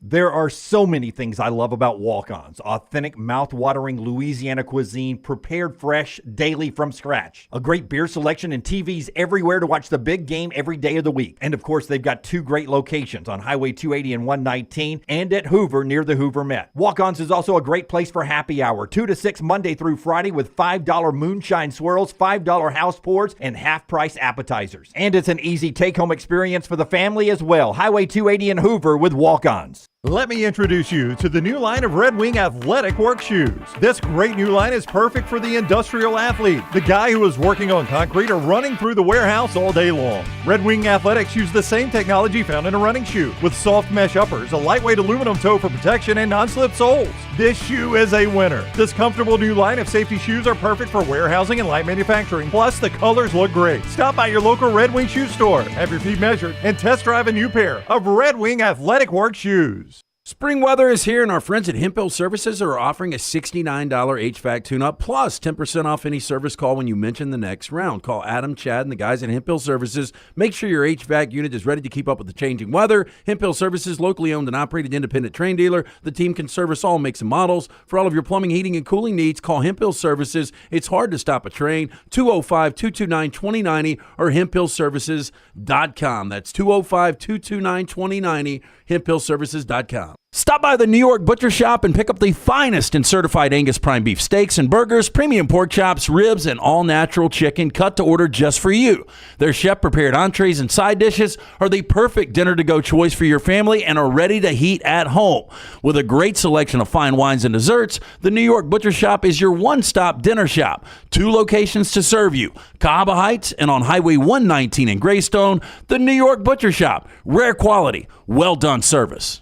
Hey, let me tell you about our friends at Urology Centers of Alabama. Compassionate and comprehensive urological care with 35 physicians, 17 locations across Alabama. Their patient-centered approach to all of your urological needs. Remember, they've got that new men's health center. It is beautiful, helping men with a wide range of sensitive male issues in a comfortable environment. You can always go online, visit urologycentersalabama.com, schedule an appointment with one of their many urologists today.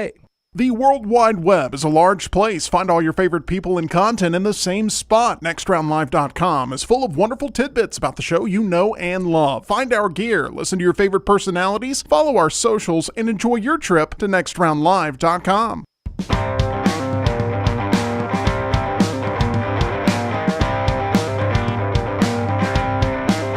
All right, final 15 minutes of the show today with our buddy Andy Kennedy, brought to you by our friends at Legacy. The Swap and Drop program is back with Legacy right now. Apply online in minutes, swapanddrop.com, swapanddrop.com, where you can take your car loan, your boat loan, your truck loan, or camper loan, motorcycle loan, ATV loan, any kind of loan, swap it over to Legacy and get a better rate and lower your payment. Apply online in minutes. Swapanddrop.com. Swapanddrop.com with our friends at Legacy, a proud supporter of UAB Athletics. AK, you're a sophisticated guy. Have you ever been to a wine tasting?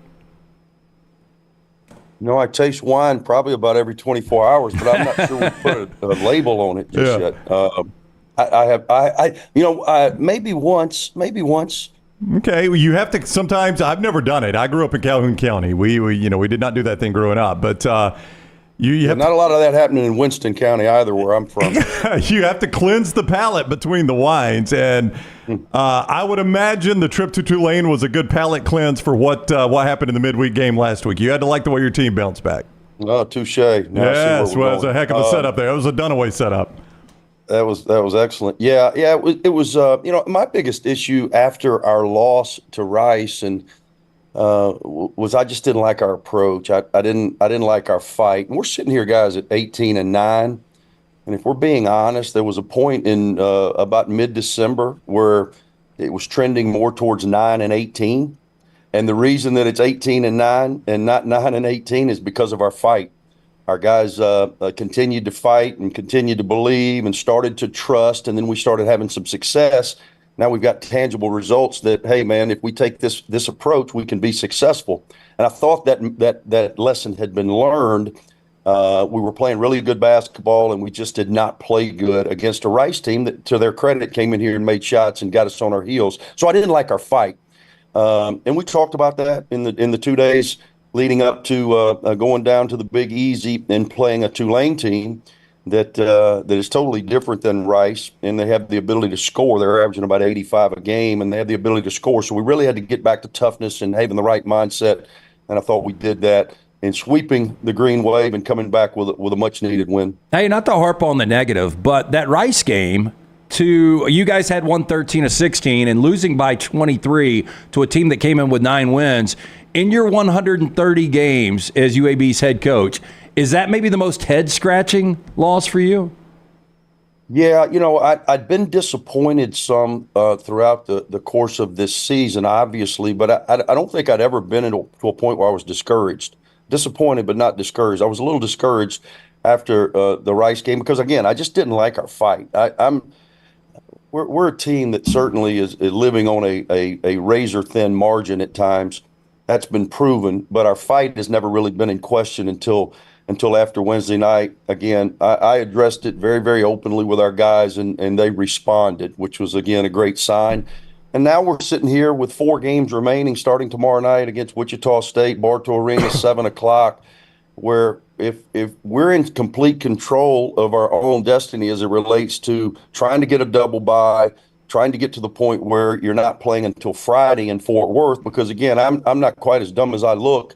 I realize winning 3 in a row is a little more probable than winning 4 in a row. Yeah, and that said, for those who aren't paying attention, USF, South Florida, 1 loss.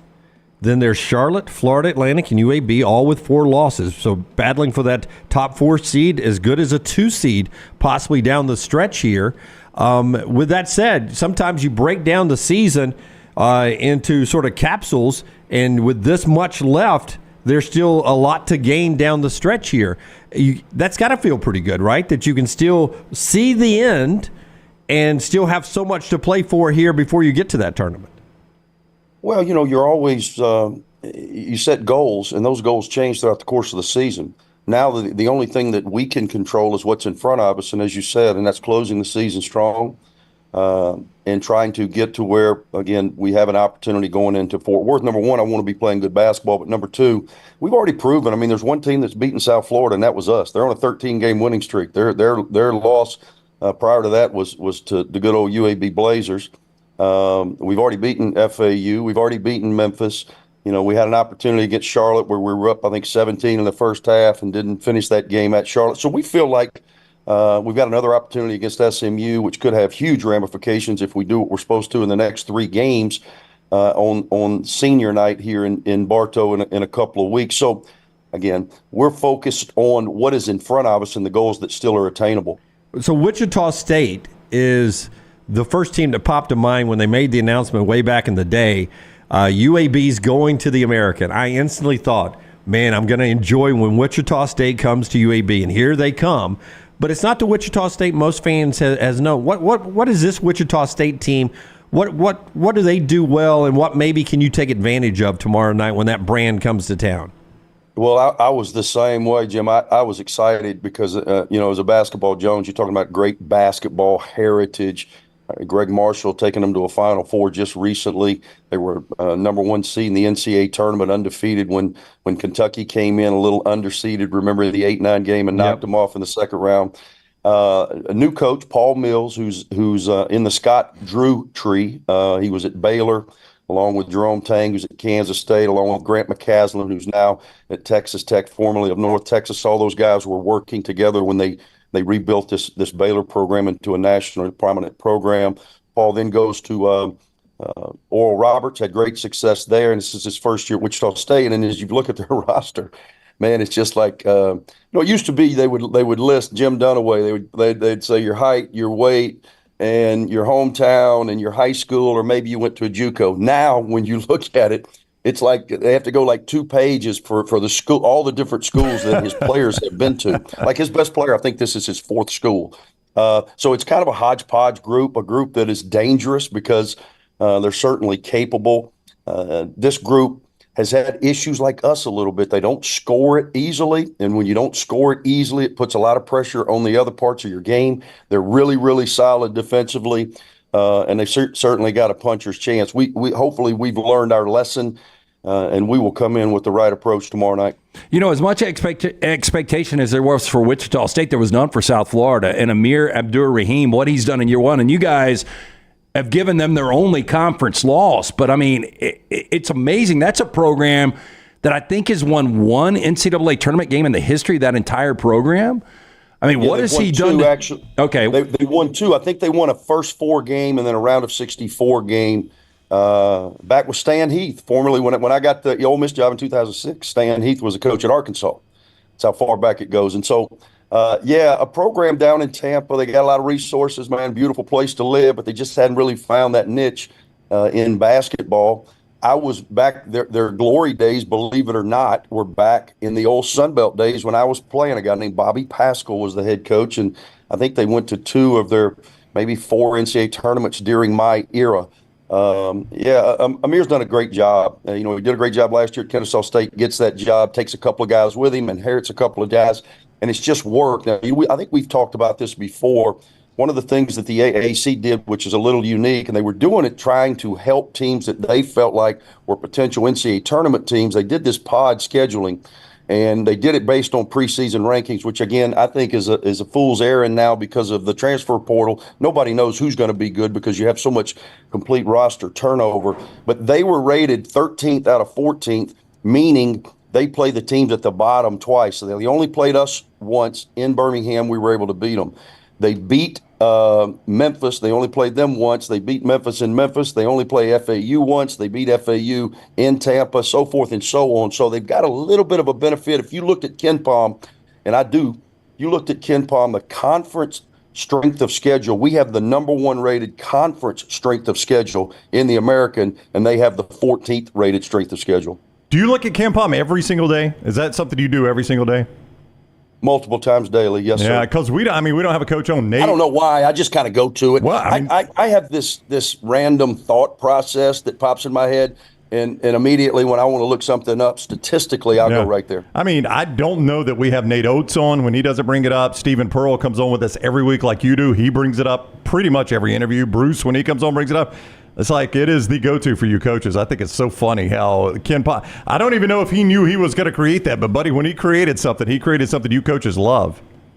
Yeah, guy was a genius, way ahead of his time, and I think it's just very informational. Like for us, we haven't played Wichita all year. We go right there because when you get this deep in the season, there's some numbers there that you certainly can't deny as it relates to how teams play. All right, 975-UAB1 or UABsports.com to get tickets. Huge game for seeding tomorrow night. Huge game anyway, but seeding certainly in the conference tournament for UAB. 7 o'clock, Bartow Arena. The Shockers coming to town, Wichita State. AK, good luck. We appreciate the time as always. Okay, guys. Thank you. Thank you, Coach. Take care. It was even before Greg Marshall left. There was an issue. they had started to slip a little bit. It's hard to remember how good that program was. There was a time where Marshall was mentioned for the Alabama job. I think it was doubt. before Anthony Grant, I think. Or it might have been I think Avery it was Johnson. when they hired Grant, maybe. Or maybe it was when they It hired was Avery one of those Johnson, two, but they were like the Koch brothers in Wichita. They're not going to let this guy go. Oh, and I think he had, I don't know if anybody reached out to him, but I think he'd let it be known that he thought Wichita State was a better job. Yeah. Well, I mean, look, he'd already been to a Final Four, as Andy said there. I think he had 4 or 5 30-plus win seasons. And those Koch brothers, very important. And when people were getting canceled, he's one of the guys that got canceled. And he got, I think, close to $8 million to walk away. I do not think he's working in basketball. I don't know what he's doing right now. I don't think he does anything. That guy completely disappeared. He was maybe the hottest name in coaching at one point. For hires, people that are making hires. 2007 to 2020, 337 wins and 119 losses. Had a 74% winning percentage at Wichita State. They were in the Final Four, and then I think the next year they were a 1 seed, were they not? Yeah, they were. Yeah. I don't think they were a 1 seed the year they made the Final Four, but then the next year they were like 35-1 or 35-0 or something like that, and they were a 1 seed and they got bounced early. But that guy had them in the national conversation every single year. Yeah, like Andy said, 1 seed that that's right. He got did the say bad that. Kentucky Yep, 8-9 that's right. Kentucky team. They did. That's a bad draw right there and bad seeding by that committee. All right, Legacy Credit Union, swapanddrop.com, swapanddrop.com for Andy. Also, Michelson Laser Vision bringing you part of the show today. Yeah, call, ask for Amy, tell her the next round sent you, 205-969-8100. Dr. Mark Michelson, the first to perform the laser procedure in the state of Alabama back in 1995, a true pioneer, him and his daughter. Dr. Jen Michelson, the best in the business. I'm speaking from experience. I got the procedure done over 2 decades ago. I still have 2015 vision, better than 2020. 205-969-8100. Ask for Amy. Ask her about that pre-inflation pricing. For more information, michelsonlaservision.com. By the way, final thought, no running backs are going to be tagged this year in the NFL. No franchise tag that would have carried with it an $11.9 million one-year salary. So that means that will tell you that the payroll that you will pay for a good running back is going to be less than $11.9 million, because that's the average of the top 5 on the market. Saquon Barkley, Josh Jacobs, Pollard from the Cowboys, Eckler from the Chargers, and Derrick Henry from the Titans. Those 5 guys and more available as free agents, apparently all for less than $11 million. Yeah. It's just the market's dead, man. It really is. If I'm a kid, I'm finding another position to play. Yep. And think about that. We increased the cap by 13.6%, and still you're not willing to tag any of those running backs to give them that money that you tagged. You're going to let them go and just running back by committee. Who won the Super Bowl? The Kansas City Chiefs. And their running back is? Pacheco and Clyde Edwards-Helaire. Yeah, but Edwards-Helaire was a guy they stole. Well, I shouldn't say stole. They got him at the very end of the first round, and their go-to guy is Pacheco. Yeah. Who they are not paying $11 million. Yep. All right. So that's no franchise tags in the NFL. Combine conversation continues tomorrow in Indianapolis. We go back to college football as Auburn hits the practice field tomorrow, or today. You'll hear about them tomorrow at 9 a.m. Central right here. Until next time, God bless you and God bless America.